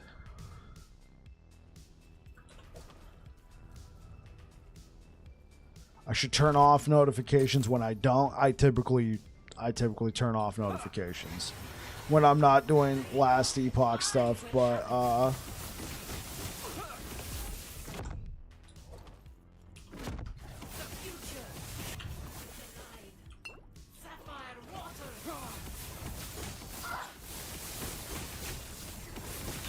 But it's the way the algorithm treats stuff. Like, they'll be like, well, you uploaded this video and it didn't do that well. Why is that? Are people not interested in this kind of content? Then they don't recommend it.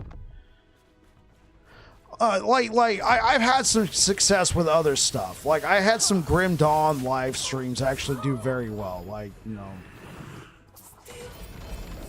for the live streams themselves, get like a couple thousand. Like, so you never know what you're going to get. Right, you never know.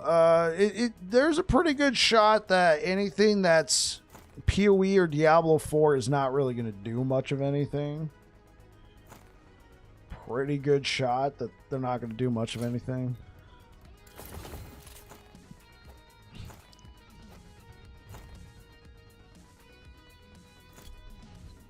Yeah, like Grim Dawn was a nice surprise, right? Grim Dawn was a nice surprise. Like, streaming that and then seeing one of the live streams get, you know, 1,000+ views. Yeah.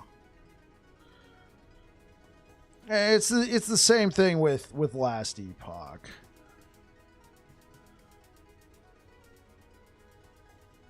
Last Epoch, I've kind of built myself a nice little space.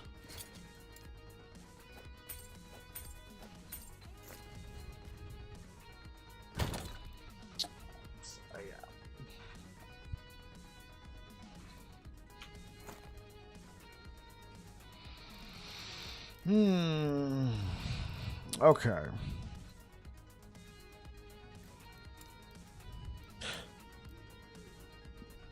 So the question is, do we bike the Sentinel stand? I feel you, me too. It's a nice community. Yeah, absolutely. Control all that. Okay. I say we take one of these lesser. I say we take one of these lesser scales. Like, this one would be fine. Try and slam it with a T6. Well, let's see what we got out there. Oh, like, this one would be fine. Oh, here we go. What is this cold? Oh, okay. Let's do this one. Let's do this one. This could be a nice little upgrade all of a sudden for us. Obviously, there's this. But this could be a nice upgrade no matter what.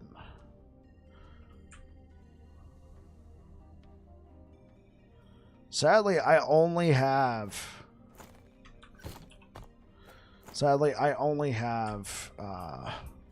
the T6 cast speed. I don't have a T7 like this.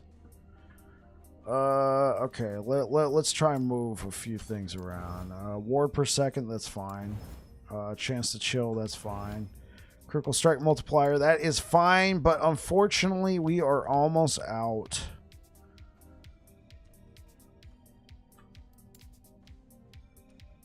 The difference is 21 or possibly even 27. Do we try and get away with it? Do we man mode it? No, we don't. We dupe it.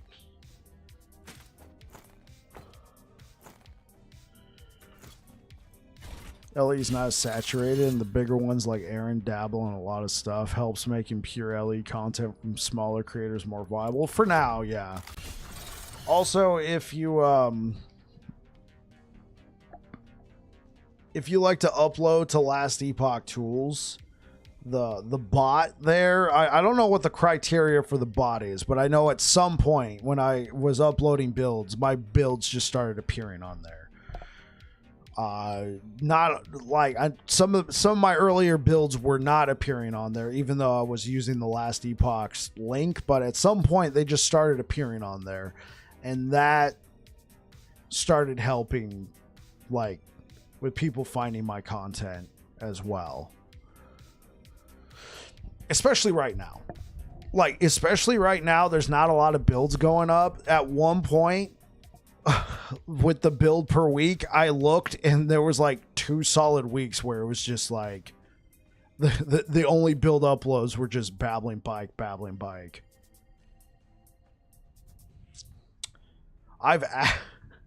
Believe it or not, on Last Epoch tools. Here, I'll show you guys this.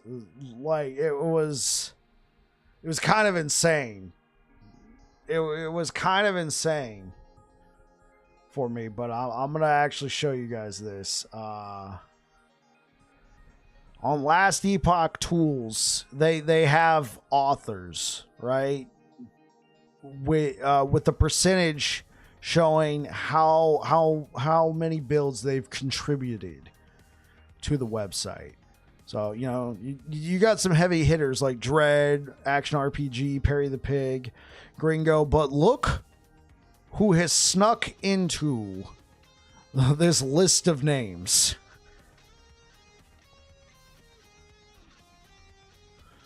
Look who has snuck into this list of names with his contributions. I'm still just kind of shocked. I'm just like, wait, Babbling Bike is now, you know, amongst some of these guys, some of these like absolute legends in the Last Epoch community in terms of contributions. Yeah. And as far as I could tell, I'm not trying to like, hey, look at, like, because any idiot can just upload stuff, and yeah, I don't know what the criteria is for the bot to be able to put your builds into the build section.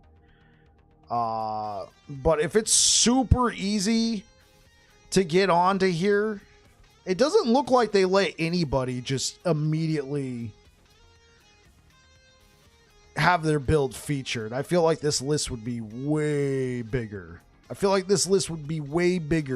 yeah, for some reason, Babbling Bike is now amongst, you know, with the likes of Curse and EMP. Maybe. I don't think you just automatically get it for free, but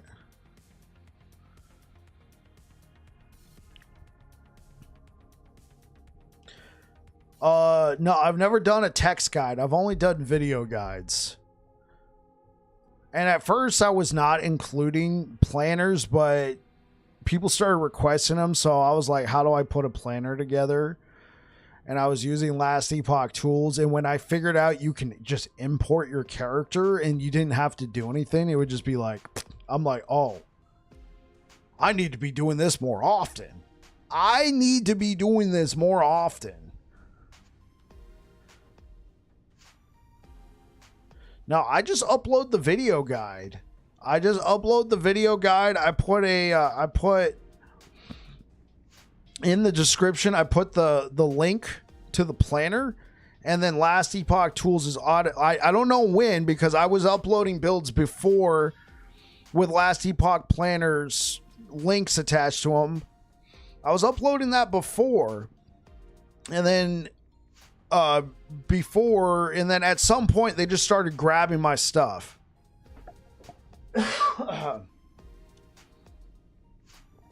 At some point, they just started automatically grabbing my stuff and putting it on Last Epoch Tools.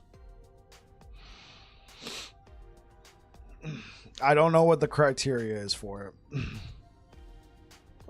Oh, what up, Lucas? Well, what build are you looking for, Lucas? That's going to pull up whatever I had last set as my current build. Hey, what up, Krish? What build should we make?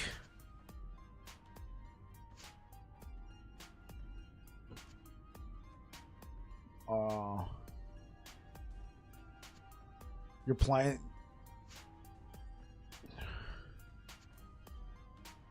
Oh, you want this? Well, this one isn't published. This one isn't published yet. Hold on. Here, let me get you my last Smite build that I put up. Here's the last build that got uploaded. Thank you for everybody who subscribed over on YouTube since I went live today. You guys rock.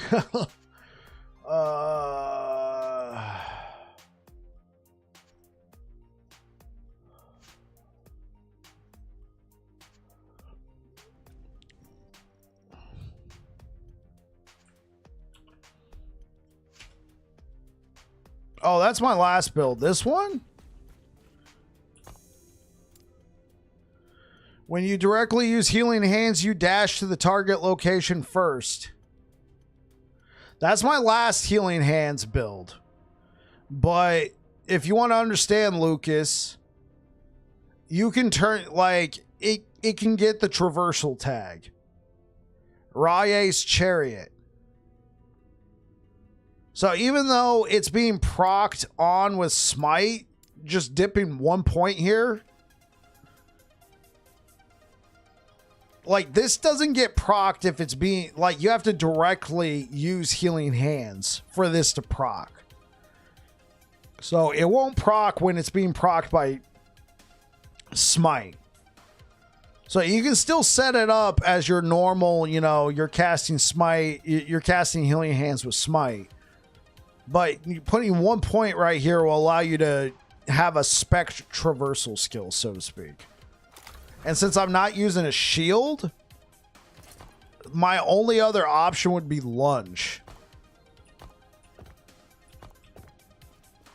Now, in the build that I linked for you, Lucas, right there, that was my previous Smite build that I had just done, called Machine Gun Smite. Since I was using a shield, I just used an unspec'd shield rush. All right, here we go. Give me cast speed. I'm not surprised. I have not hit a single slam on scales. Which one do I like better? I like the one I linked to you better. This one's cool. It does more damage, but since I'm not able to abuse certain mechanics in the game, like I could with Machine Gun Smite, I have to use this if I want to have any sort of cast speed. And I'm using a Peak in the Mountain. With Machine Gun Smite, I use the Trinity of Flames Idol right here, along with Throne of Ambition Idol, Trinity of Flames, every third fire spell is a guaranteed crit. You do less damage on crit, but it's a guaranteed crit. So with the Throne of Ambition, which gives you more fire damage per stack, 2%, 2% more fire, or is it 1%? Okay, here let me show you guys.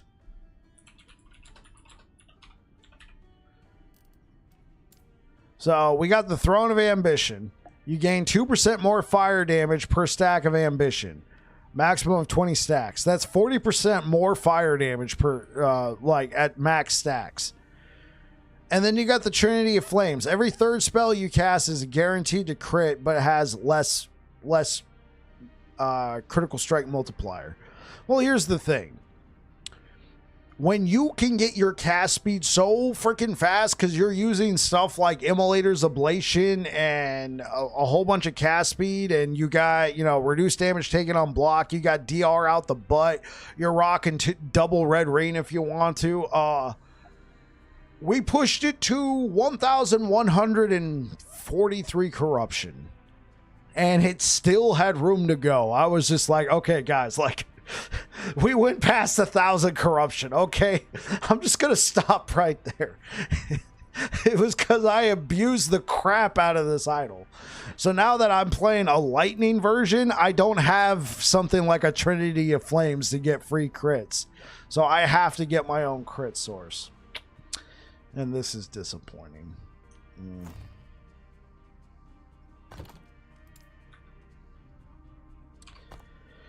Well, everybody was like, I don't think it's going to be that great. And I'm like, trust me, I'm going to do this. And now it's probably my most successful build. All right. I'm not, I mean, it's certainly the best build I've ever done. I did for cycle 1.1. One could make an argument that my most successful build of all time was Void Cleave Erasing Strike. Because here's what happened. So the day before cycle, before the game left early access, before the game officially launched, the day before, I uploaded my final updated, at the time, it wasn't my final, but at the time, it was my updated Void Cleave Racing Strike build. And I uploaded it. I had a planner and everything. It didn't go on the Last Epoch tools, but as far as I'm aware of, it didn't go on the Last Epoch tools, but it had a planner to Last Epoch tools. But nonetheless, since it launched, since I uploaded it the day before launched, it was hitting everybody who was looking up builds for Void Knights. So that video ended up getting thousands of views on its own. And so, yeah, it was really nice. It was a really nice jumpstart. I'm still a smaller creator, but I mean, it was a nice little boost. Because people were like, dude, I tried it out, bro. I was doing pretty good with it. Hey, man, thanks for the build.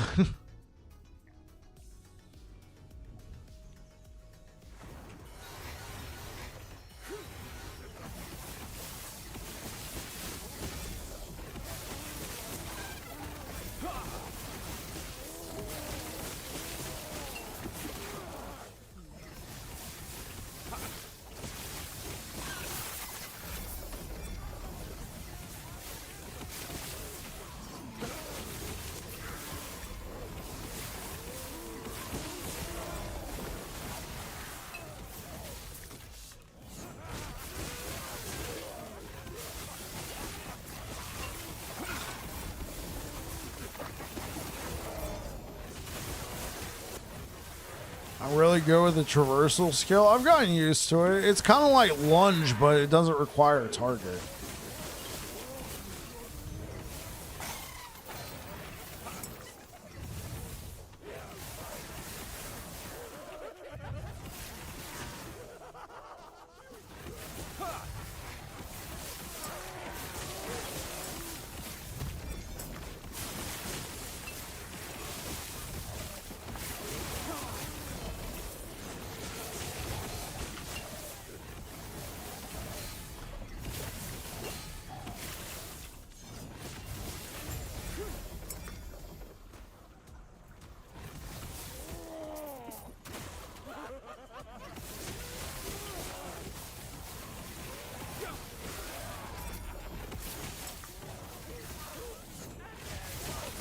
down or die.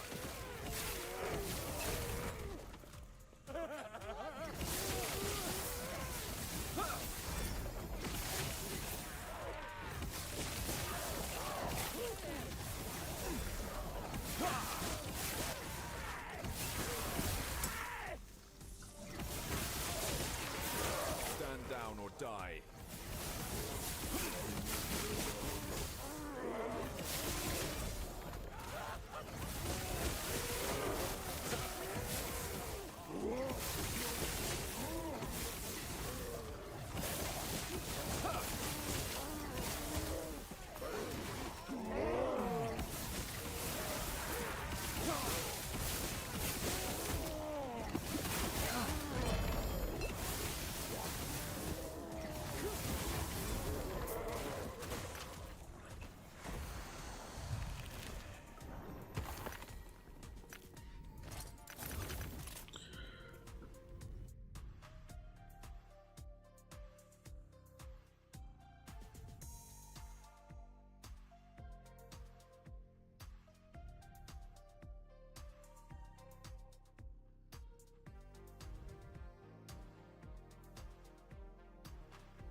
All right.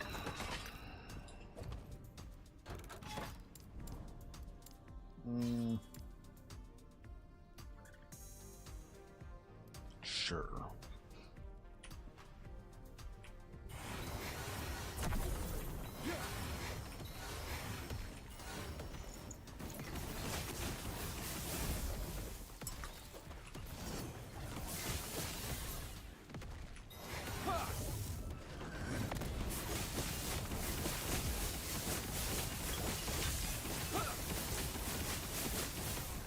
Shredded.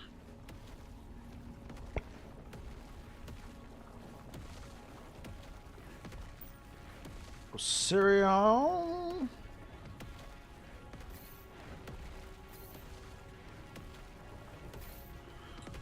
Yeah, this build looks fun. Hey, what up, Rocket Cat?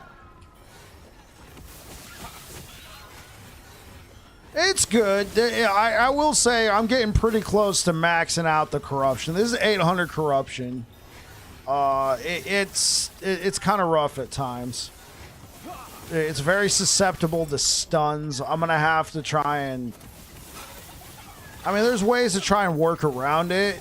You don't have as much defenses as my last build. My last build is very similar, except it was fire instead of lightning. So I was able to use fire-specific uniques, fire-specific things that gave it an edge. And it was more defensive as a result. Though this does more damage than that build does.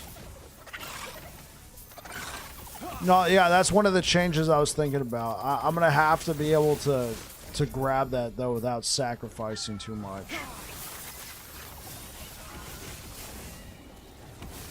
And the good thing is, I'm pretty sure that this build, I mean, minus volatile reversal, but I think this build will be arguably better in Season 2. Oh, that sucks.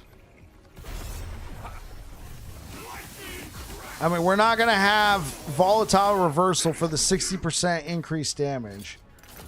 But you're going to have more options with this kind of build in Season 2.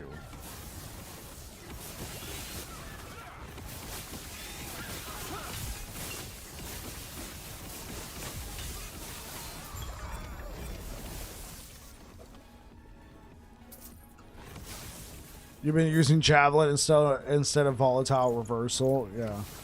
Just because it's more aesthetically pleasing. I personally like Volatile Reversal. I like juking the enemy.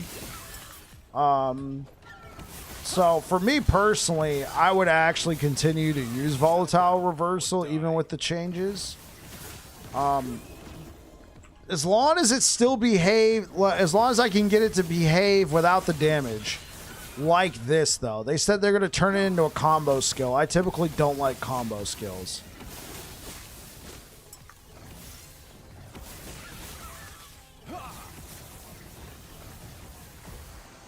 I'm just hoping that they raise the damage of everything enough to compensate for not having that. Because having access to volatile reversal for this long, and then to just yank it out and not replace some of its power is going to suck.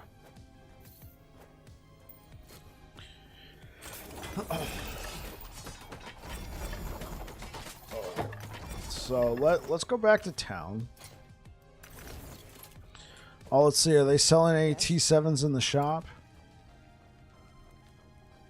Not this time. Maybe they made an adjustment after my short went live. I was able to just walk up and buy T7s. Oh, yeah, sure. Oh, you did the fire one? What'd you think of the fire one, Rocket Cat?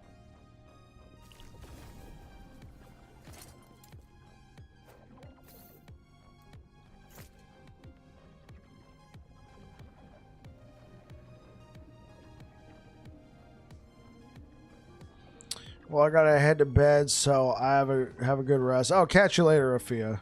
Catch you later. Yeah, let's get you this this planner.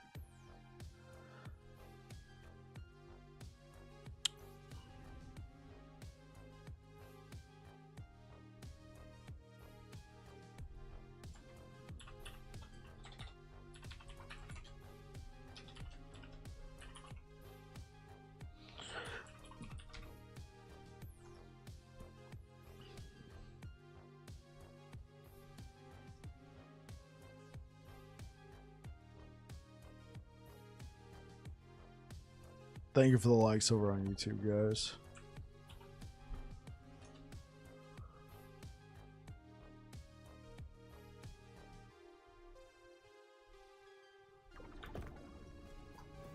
Oh, you're still new to the game? Okay, so Rocket Cat, this is... So here's the thing that's been going on, Rocket Cat. This cycle... thanks, maybe I'll catch a stream in the morning. Catch you later, Afia. So here's the thing that's been going on, Rocket Cat. This one is pretty unique heavy as well, because this cycle that we're in right now, even though this is Legacy, but this cycle has been going on for like what, 7 months? So if you've been playing that cycle for even half the time, there's gonna be people looking for some more advanced stuff, and that's what I've been doing. I haven't been doing a lot of noob-friendly stuff. I do apologize. Not noob. Newer, that's so condescending. I haven't been doing newer player stuff that well. So my builds lately have been, I think, kind of a little too aspirational. I know what you mean. Yeah, okay. Actually, what I'm thinking about doing... Since this is in Legacy, I'm thinking about releasing a couple more builds and then recreating one of my builds in Cycle to see, like, how viable is it to create this in Cycle and make a push on the leaderboard. I think having builds like yours are good, though, because it's something to work towards. Oh, yeah, for sure. The thing is, it's just gotten to the point where I've just gotten so much good gear, I'm able to just share it between different characters. The last couple builds I've uploaded, it's like, oh, that's the same piece of gear. Oh, we've seen that before. Oh, look at that, you know.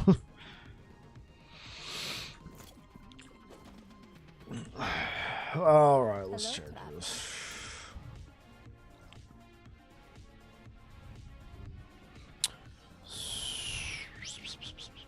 In order to get to this, we got to give up too much. I want the stun avoidance.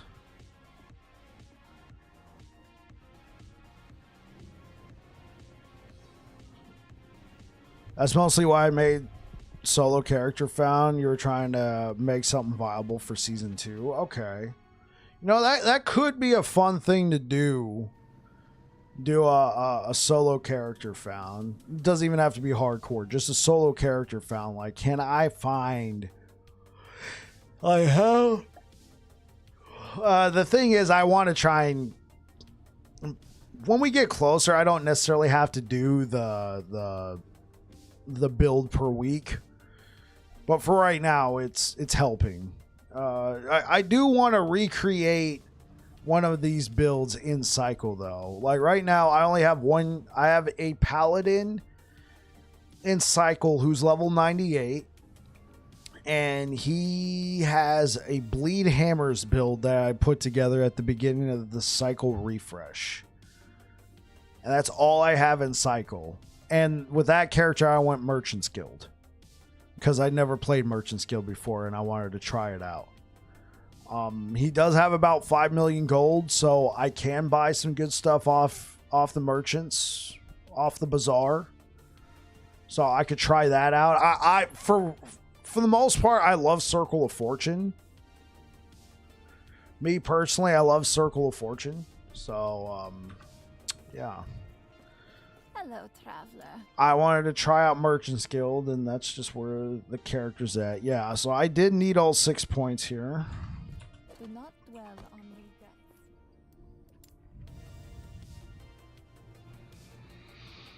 Yeah, like, and for me personally, one thing about like Merchant's Guild is I found myself just like having to look for, I was having to plug like popular items into my loot filter just to find it and sell it. Like, oh yeah, I know the sorcerers are gonna want this, right? Oh yeah, I know that there's a couple of Falconer builds out there that are gonna really, want these.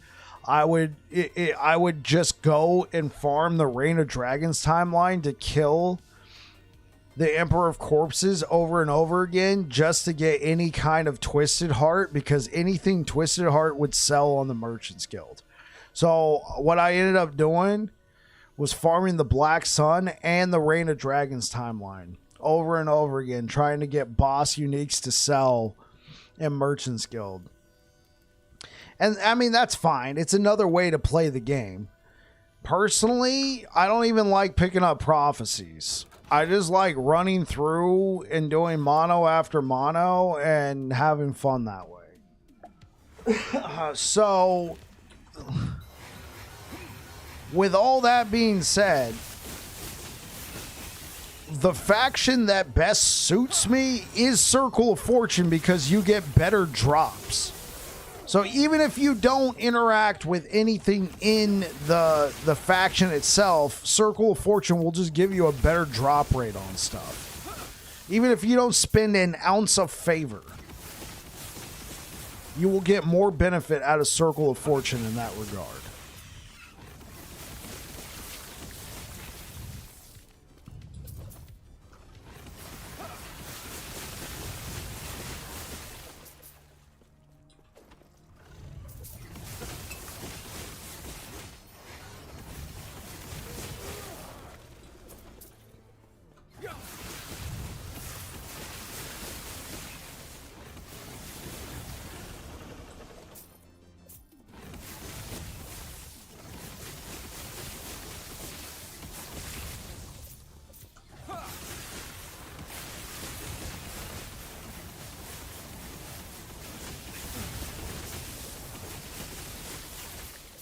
Stand down or die.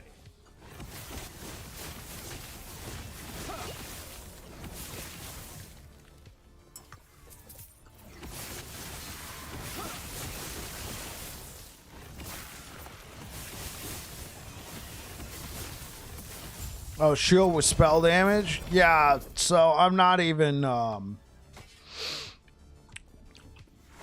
So the shield with spell, it's a nice bump. It also gives you armor. Ooh, vitality and attunement, bro. I prefer health, but armor's not too bad either.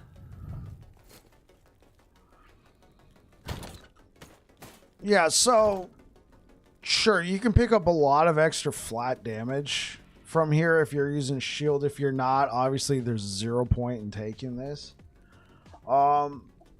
It allows you to pick up more percent damage in the form of Holy Precision for that increased spell critical strike chance and that critical strike multiplier with lightning skills specifically. And then, you know, since you're not having to put points into here and here, you can invest more points into Light of Raye. I think it's fine.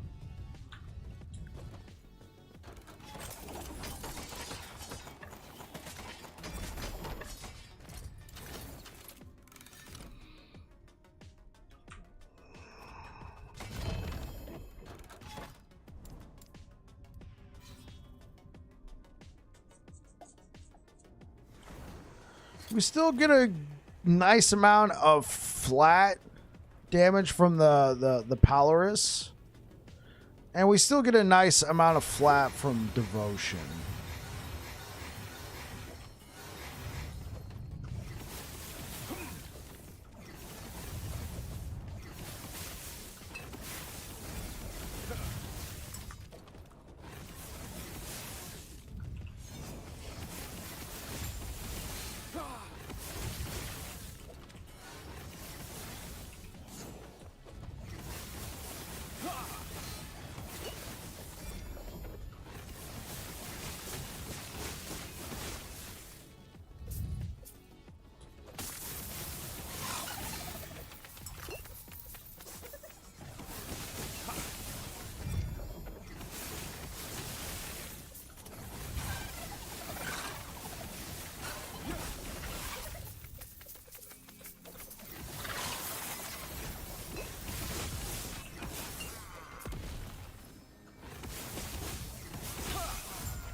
Been using Soul Bastion, seems kind of fun. Soul Bastion is fun, Rocket. Have you ever noticed something about it though? It shreds your resistances too. So I mean, it's cool, but it's got that really fat kiss curse mechanic.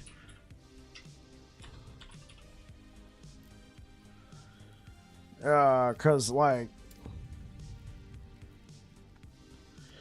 yeah, cause like I got this pretty decent Soul Bastion, right? At the time when I slammed this, the max block chance was 24%, but they raised it since then. So sadly, I don't have max block chance, but I got a nice resistance to all. I got good block effectiveness, block chance. But buddy, man, like I get absolutely smoked if I use this shield. Just because you want to use a shield. Okay, so here's a couple options. Here's a couple options for you. First, any Iron Glass shield is perfectly fine. Any Iron Glass shield will get the job done for you. Cradle of the Erase is pretty nice, but this did catch a nerf a couple updates ago, so it's good. It's still good, but it did catch a nerf. I believe it used to give more block effectiveness, and now it gives less block chance per stack. Let's take a look. So, Bastion of Honor. It's rare,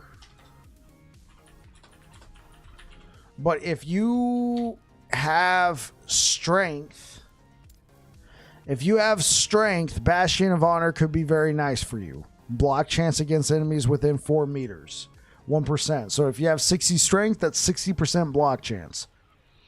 Could be a good pickup. Grim Constitution, right? You ever play Halo? Right? Do you like overshields? Like, look at this. With just this shield on right now, with 4,422 health, I have 11,761 ward. Right? Because it allows for 141, well, up to, it's a range.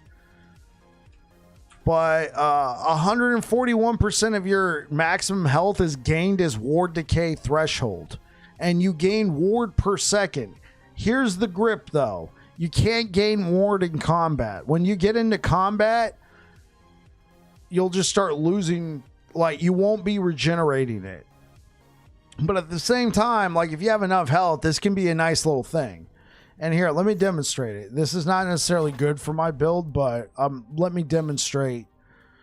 So if I die here, it's because I was showing an example. So in combat, my ward's going to go down because I can't generate it, right?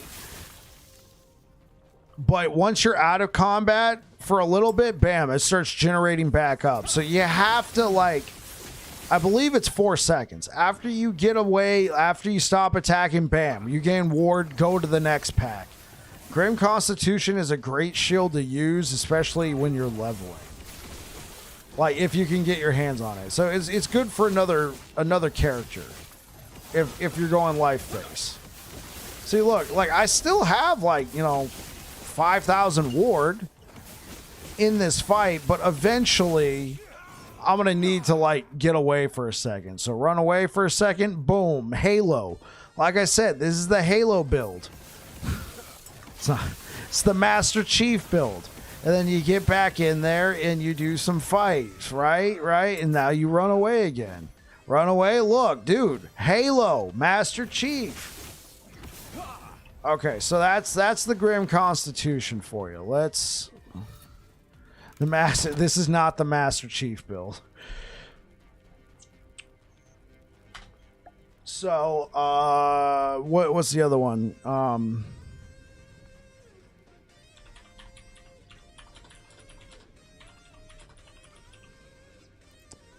I would say the last like unique shield that I would say is also pretty good as well.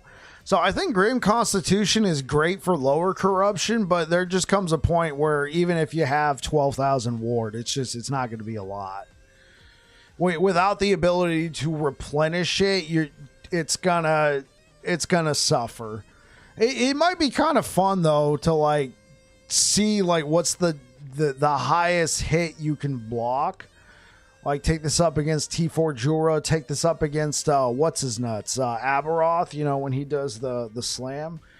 But here, Bulwark is a great I don't think I have any, but if you could slam like a max block chance on one of these. So if you look, Bulwark gains 35% block chance on so Bulwark gains 35% block chance naturally. And then on top of it, it can gain anywhere from 10 to 20% block chance, as an additional affix. That one unfortunately has a range. On top of that, you also gain armor.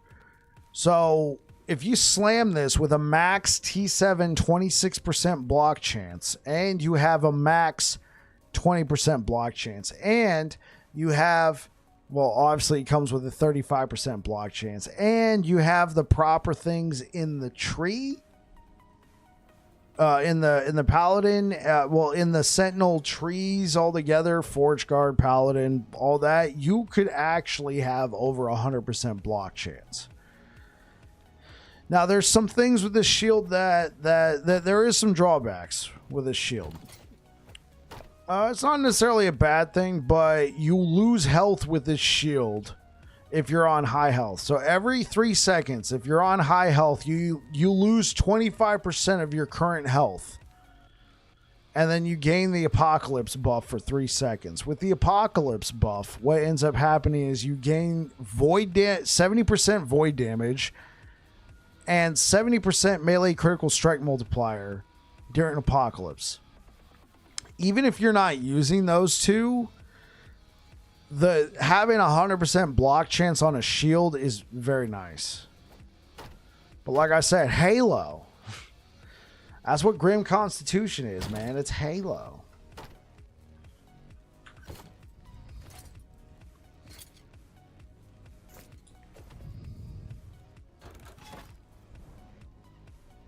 Oh, it's kind of a cool looking shield.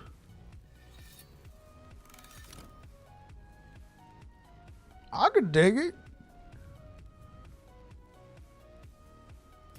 Okay. But we're going back to this. Let's be real.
Stand down or die.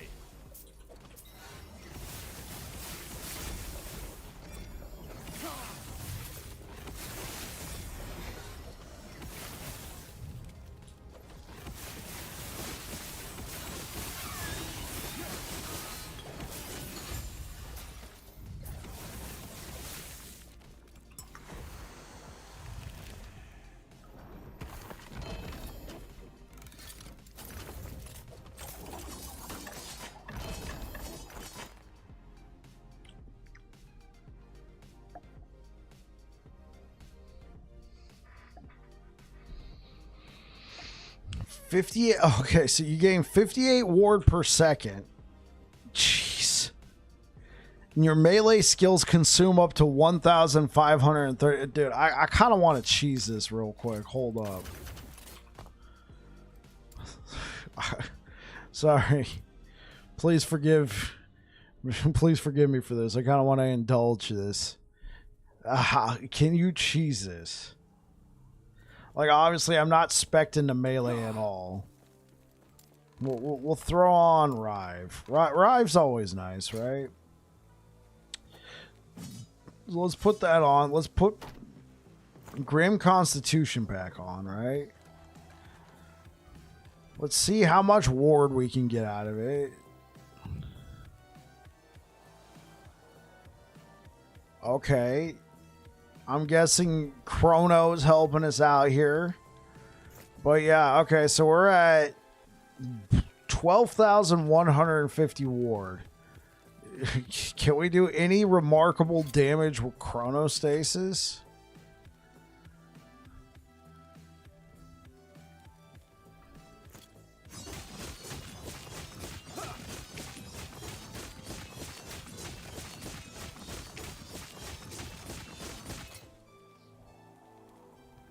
It doesn't look like it's consuming any of the ward at all.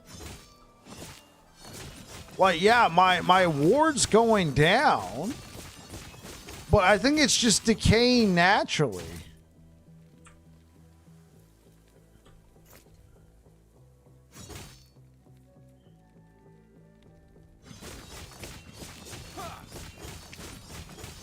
Yeah, it doesn't really seem to be interacting too much with...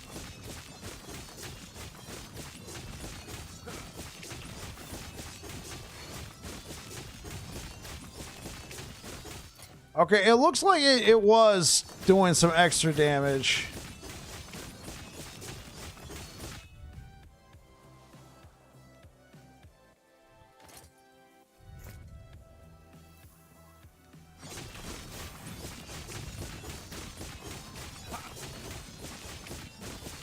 Okay. Oh, right, because this gives a +2 to all stats. Okay, put that back in place.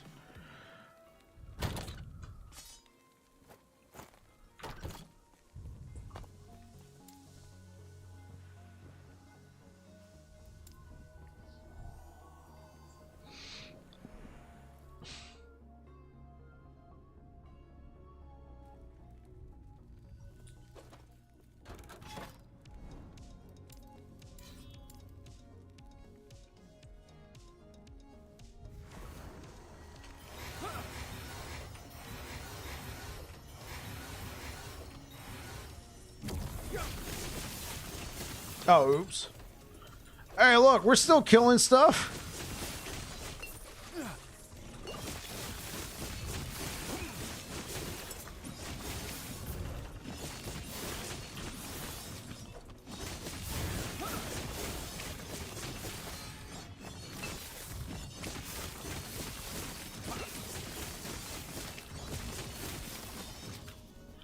Now, obviously, that's not as good as, you know, what we normally do, but...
Okay, let's go do a slam.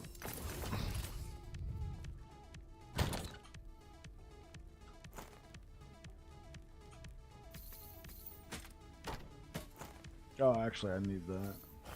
Oops. Oh, and I need those too. Oops.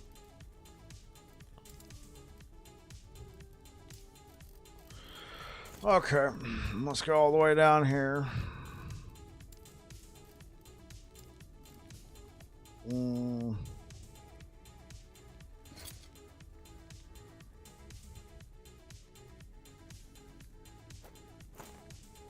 Lightning and cold. Okay, cool. Next contestant.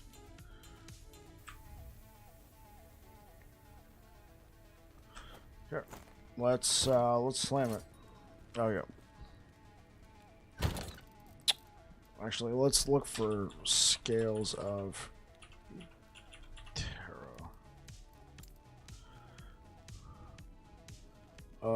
Fire or lightning. Okay, that one's not too bad. Okay, that one doesn't have LP.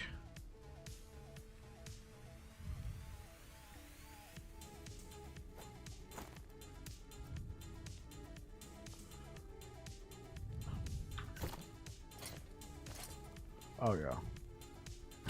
Oops.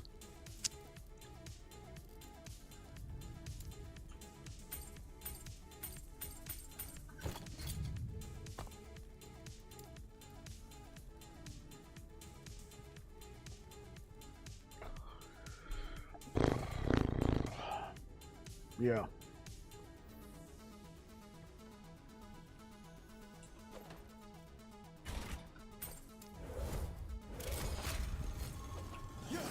Intruders?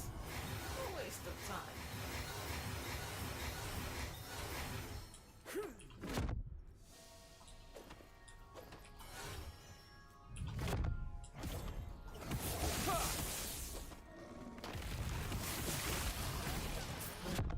Fight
see.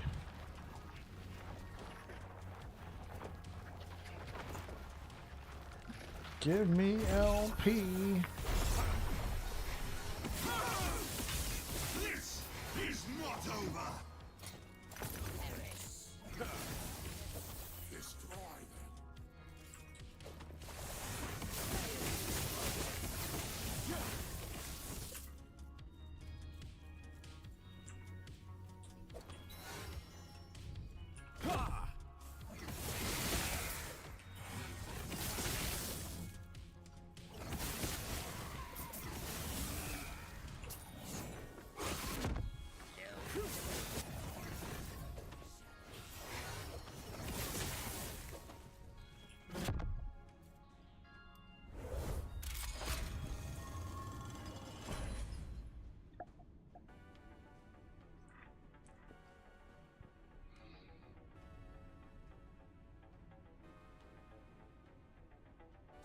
What's this?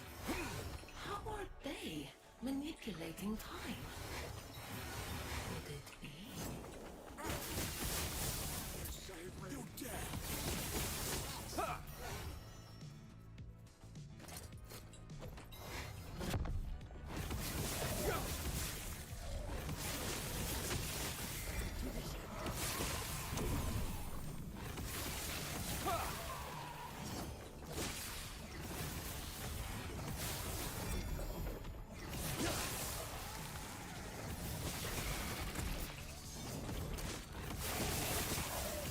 The Epoch.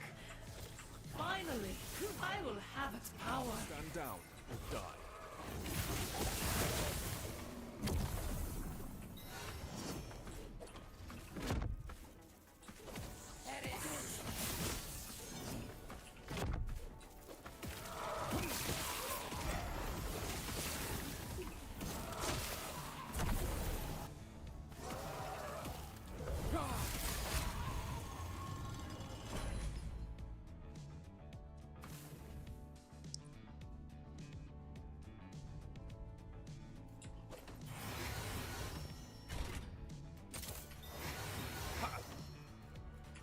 The Epoch.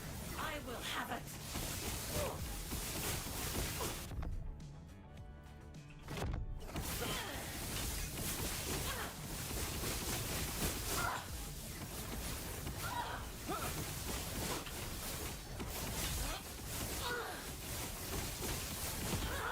Bye bye, T4 Jura. Still so much to learn.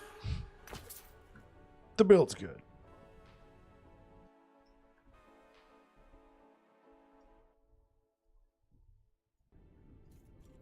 I don't really know if it's saying a whole lot anymore to be like, oh yeah. By desire sensor? What's good, Cookbook? It's good to see you again, man. We were talking about you in Dread's stream yesterday.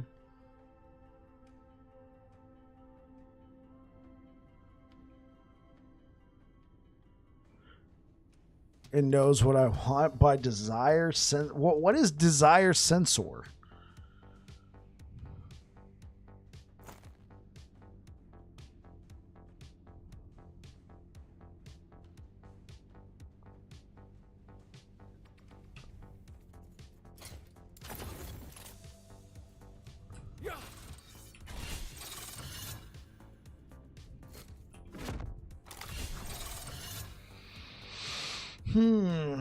Fire and lightning, cold and light. Let's try it out. So obviously we can't use it with this build. Mohun turn, the game detects when you want something, doesn't give it to you. Oh yeah. Like I've been trying to throw cast speed on Scales of Atera. You know what, game? I don't want this freaking cast speed on Scales of Atera. I don't want it. All right, give me mana. Give me mana. You know what? Thank you. You gave me mana. Thanks, game. I gotta clip that.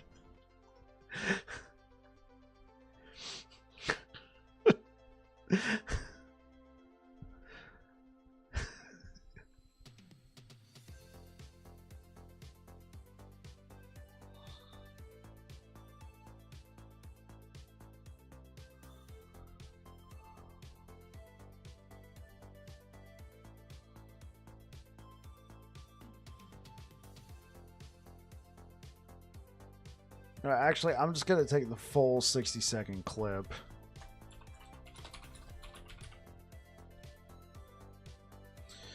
And then I'll cut it down in post.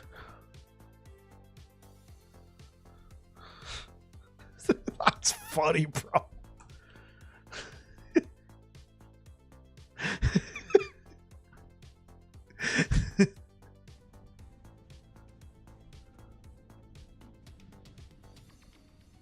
I haven't gotten a single T flat. Okay, nah, I'm not in as bit of boat right there. You know what? Yeah, I don't want that. That cast speed. Just give me mana. Gives me mana. I'm like, frick.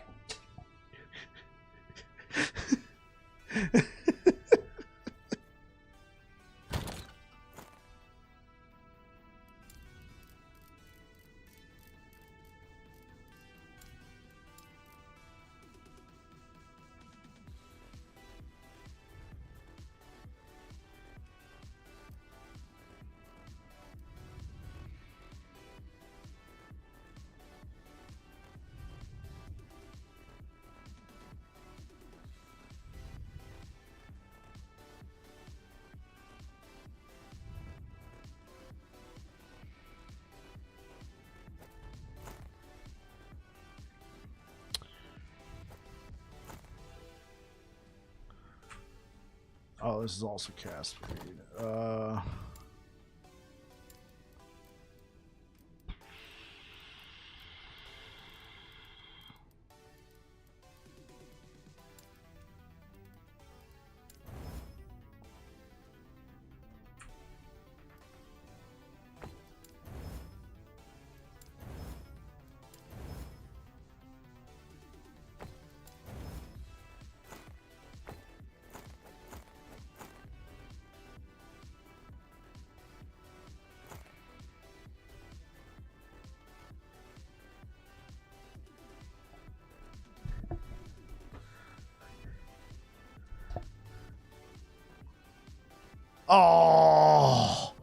I was gonna be like, yo, Cookbook, you just had to come to the stream. You just had to come to the stream and let, you know, the babbling bike energy kind of just rub off on you, and then, oops.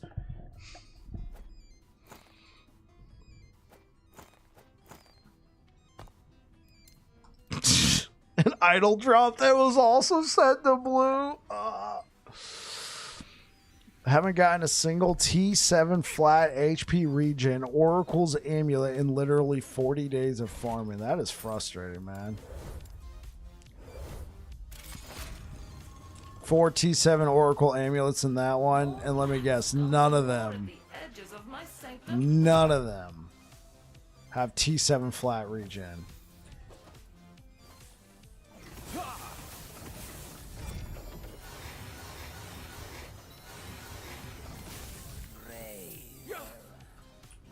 Of course none of them had it.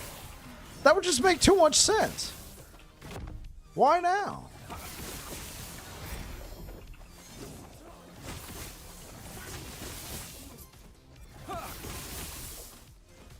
Yeah, absolutely control all day. You take care, bro. Thanks for stopping by.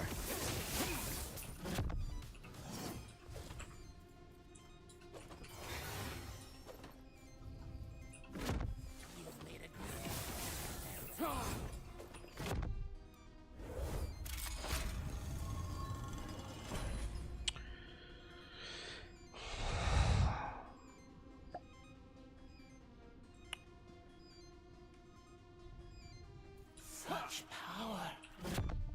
There is only one explanation.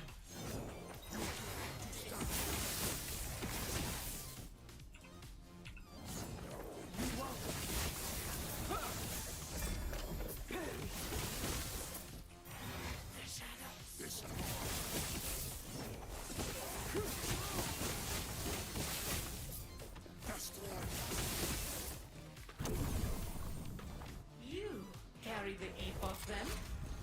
A fool like you has no use for it. Oh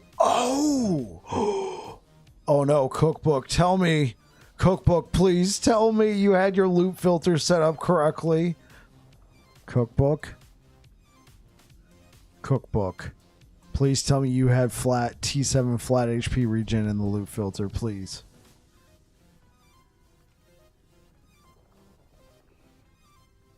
Oh, you just crafted an exalt for your 2 LP Bastion of Honor. Okay, okay, cool. Cool. I was just like, oh god, what if he's realizing he hasn't had T7 flat HP regen in his loot filter at all? And he's actually walked past 40. No, of course. Just craft an exalt for your 2 LP Bastion of Honor. That's gonna be a fun time. What are you throwing on that bad boy?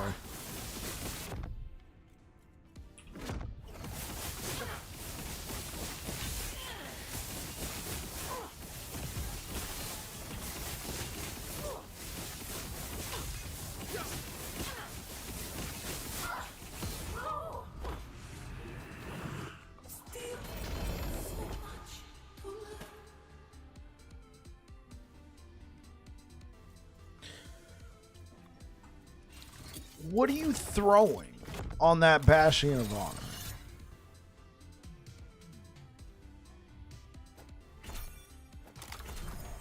Give me cast speed, please. I want the cast speed game. I am so pathetic.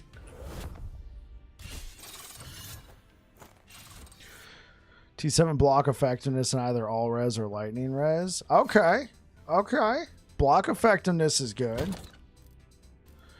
What about, what do you prefer more? Block effectiveness or reduced damage taken on block?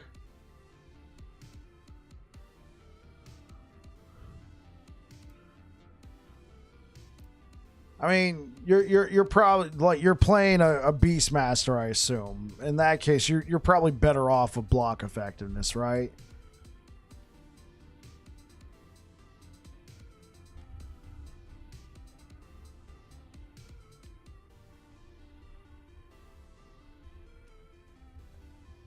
Yeah.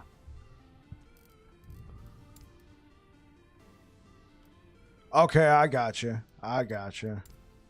I did a I did a Smite build, but I was playing Sentinel, and I threw on T7 reduced damage taken on block.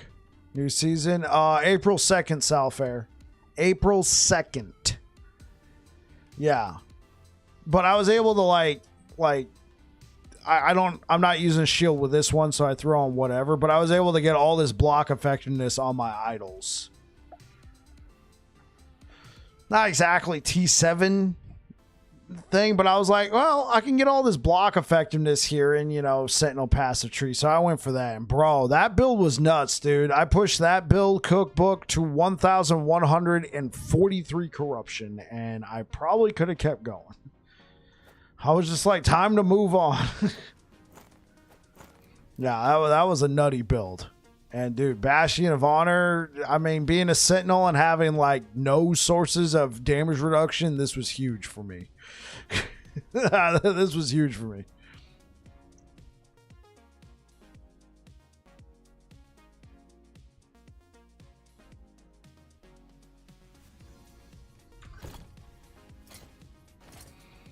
Right, we didn't get it. All right, time to run it again.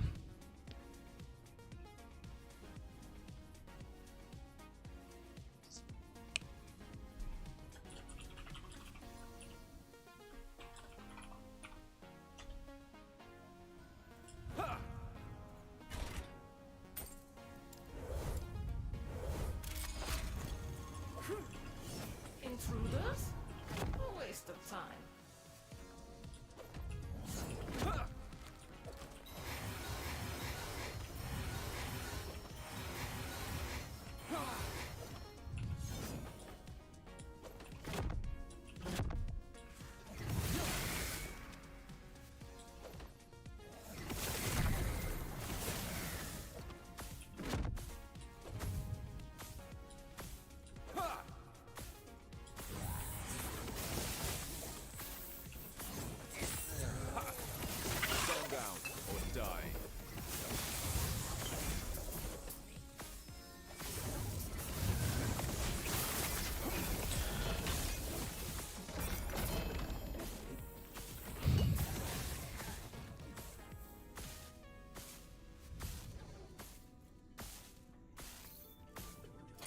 Whoa, hold on. That's a T7?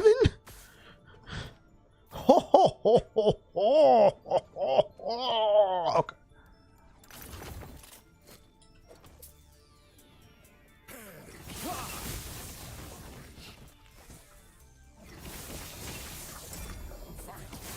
Well, I mean, but at the same time, Cookbook, like I get it though. You're also playing Beastmaster, which has a lot more sources of damage reduction. Now, I felt obligated to go reduce damage taken on block as a Sentinel since we got one node. One damage reduction node. I mean, hopefully that changes with the Sentinel rework, but I mean, I see damage reduction and I gotta jump for it.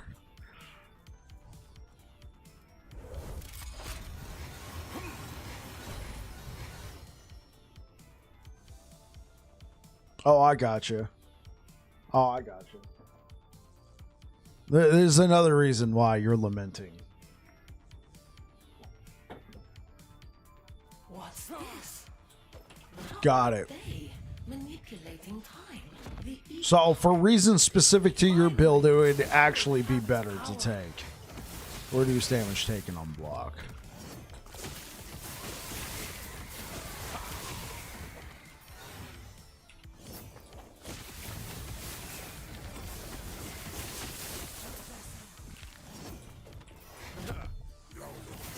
Stand down or die.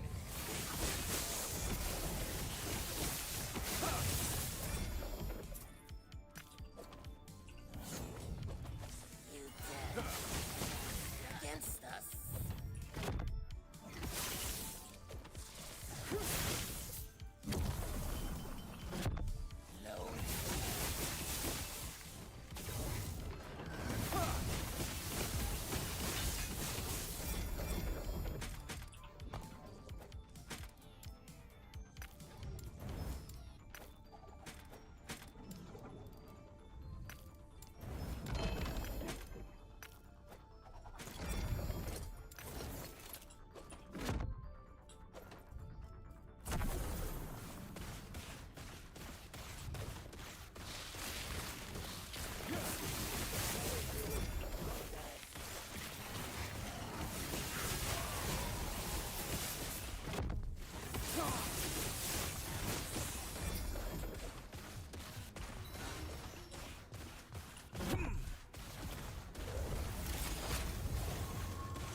Epoch, I will have it.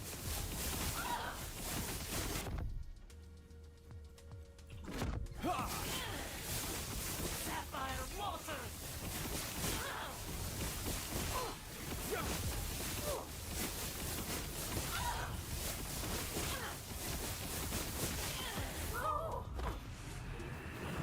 Still so much to learn.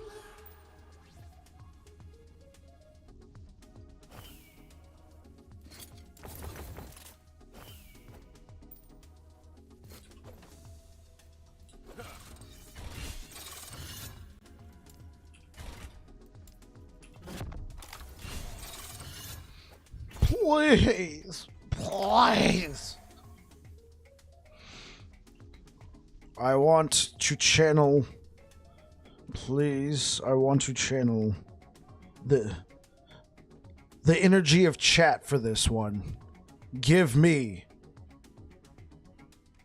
cast speed on the scales of Atira. This is like my 5th slam. Please, game, have pity on me.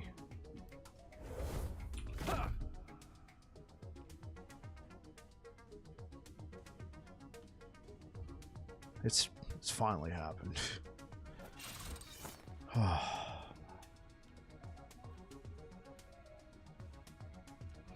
Thank you.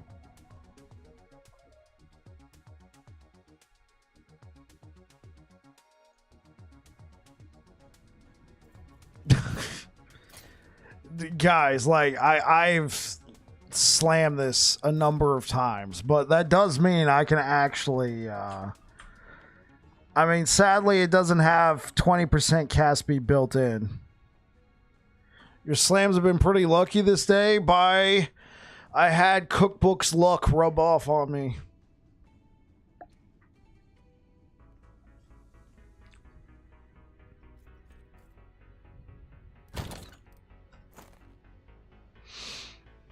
But this does mean I can actually move forward with an idea I had. So tomorrow, I'm probably going to be playing a Void Knight Smiter. Let's call it Unholy Smiter. No, I'm kidding. I'm not going to rip off. I'm not going to rip off Aaron like that. But we're going to have some fun, chat. I think this Lightning Smite, it's been good. It's done the deed. If I can ever get a T7 cast speed and slam it onto the scales of Atera, this is probably going to be lit. But yeah, we finally got some sort of cast speed on a scales of Atera.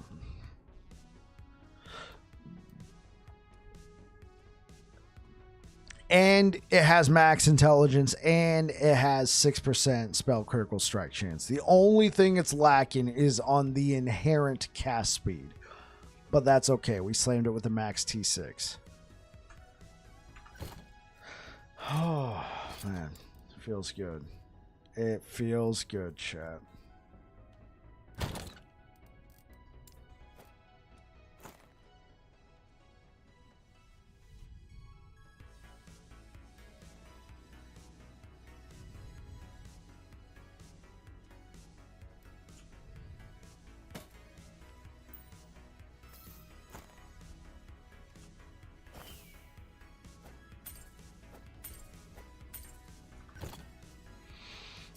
It's not too bad. Like 5. It's just, it's the item itself. Like, I finally gave up trying to get a Scales of Atera that matched my infusion, right? Yeah, like 5. But it's the item itself. It's Scales of Atera that you're trying to find with max spell critical strike chance. And you're trying to get with good cast speed, and you're trying to make sure it doesn't have your spell type, cold or lightning. That's why I finally gave up on that and decided just to slam one for the hell of it. Could be like you with, you and me both. You and me both. How many tabs with Eternal Eclipses? I got a couple tabs of shame. From 1.0. I was trying to slam Eternal Eclipses in 1.0. It was terrible. It was terrible in 1.0. I highly doubt we were trying to do the same build, but yeah. I slammed so many Eternal Eclipses. I didn't get it. Let's see. The main problem I was having was actually getting right, yeah, because in 1.0 we couldn't slam. There was no point. In 1.0 it was LP or bust, so I never got it. I gave up. Yeah, no nemesis, so I gave up. I think I literally kept farming Raye up until 1.0 ended. Trying to get Eternal Eclipse with LP. This was all in solo account found, so that's why I had to switch characters.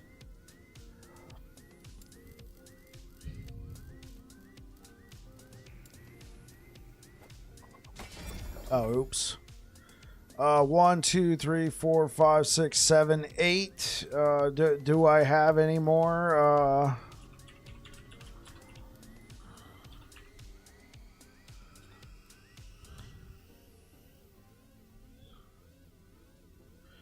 Yeah, so the thing is, like, I would slam it when I got it, but I didn't get that many.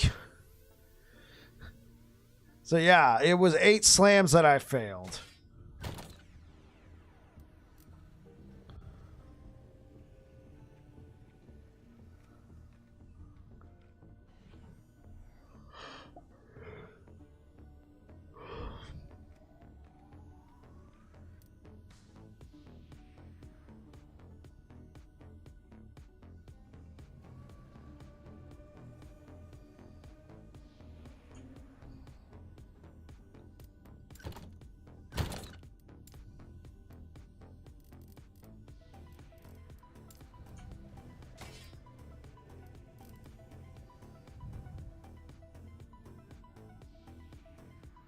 Oh, jeez.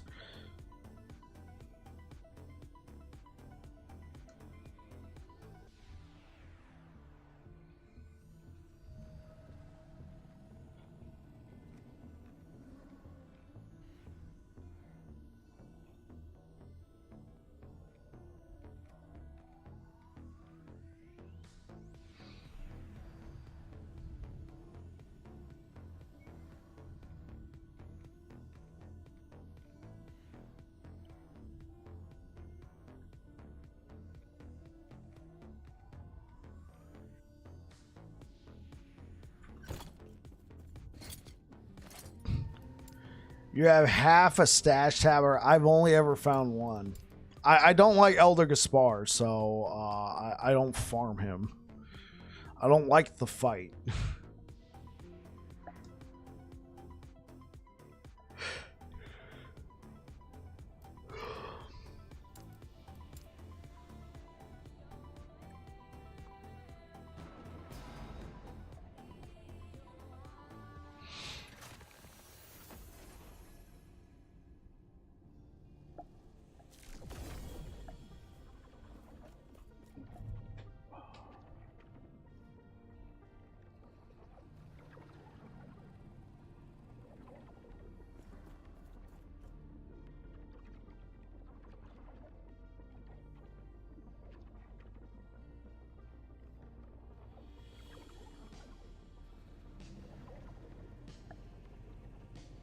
I'll be right back.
Who lives in a pineapple under the sea?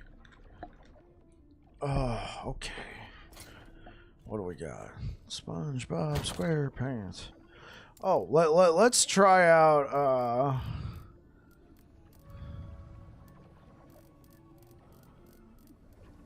yeah, let's try out some soul.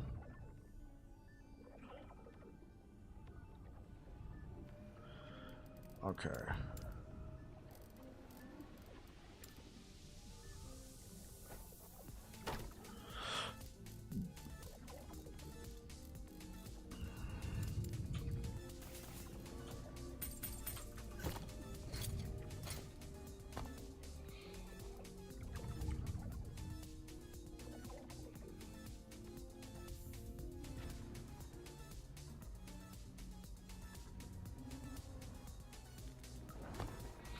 This is probably going to be a waste of a key.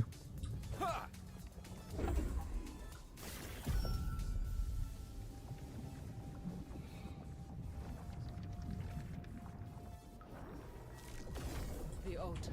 I believe So, you finally returned to me, and with a guest. But first, prove yourselves worthy. Aberroth! Face us yourself!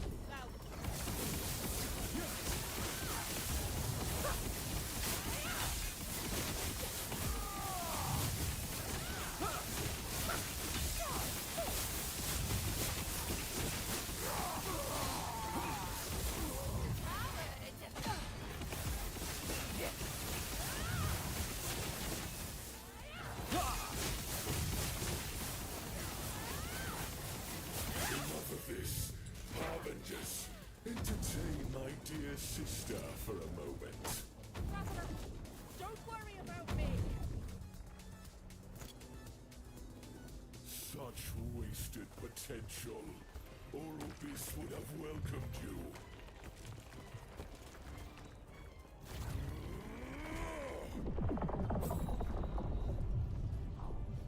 You fight. Can I tank this? Oh, okay.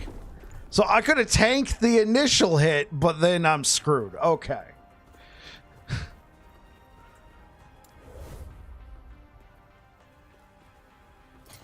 Okay. Now I actually owe you guys a real deal fight. All right.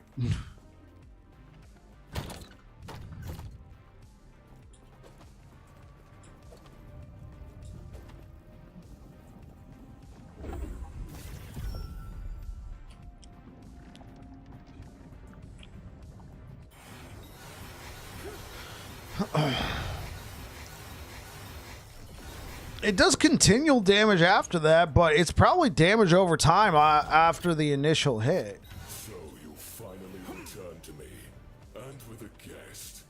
But first, prove yourselves worthy. Face us yourself!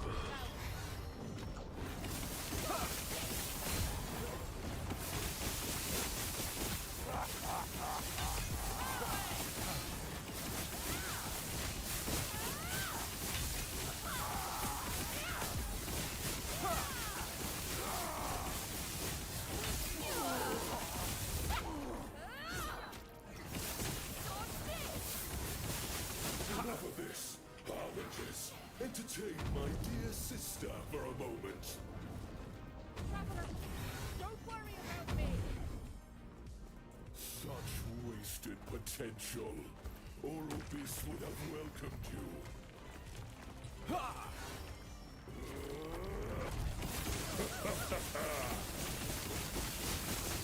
You fight for nothing.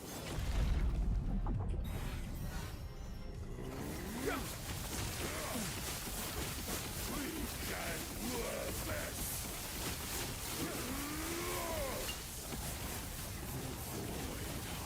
See the beauty we were denied. The terror turned her back on us.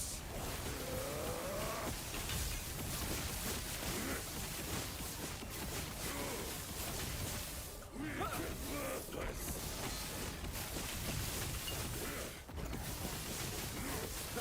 The void hungers. world apart. They deserve their fates. Weak and worthless. Darkness reigns.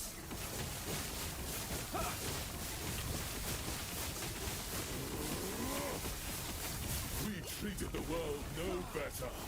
Death is our legacy.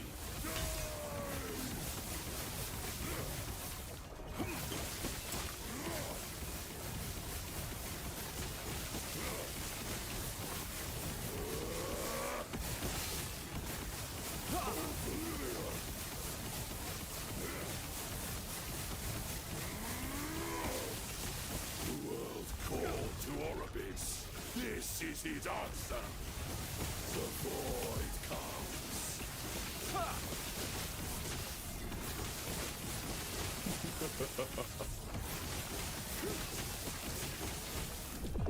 fight for nothing. The void comes. Weak and worthless.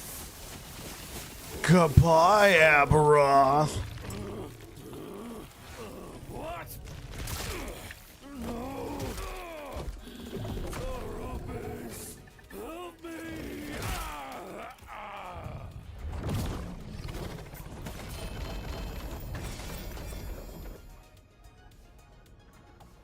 Sure. With LP? This is okay. A seed. Flames of Midnight?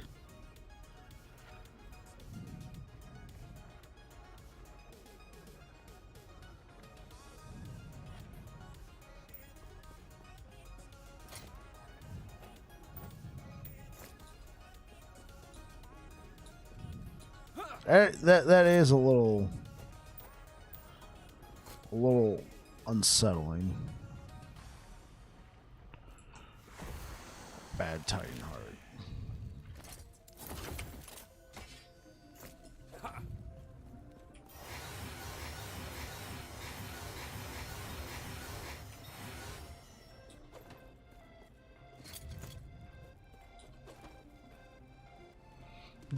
I indeed can take the first wave.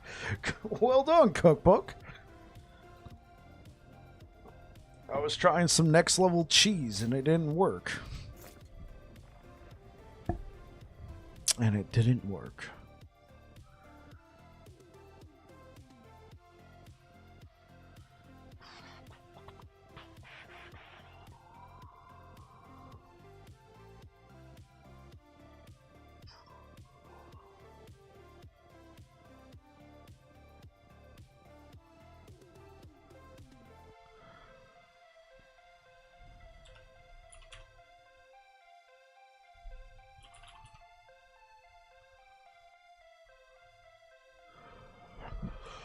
Oh, all right, guys. I'm gonna go ahead and get out of here. Yeah, thank you so much for being here, guys. Wait. You guys are saying something. Hey, man, just invest like 300 hours into a single character and it might just work. I got you, Cookbook.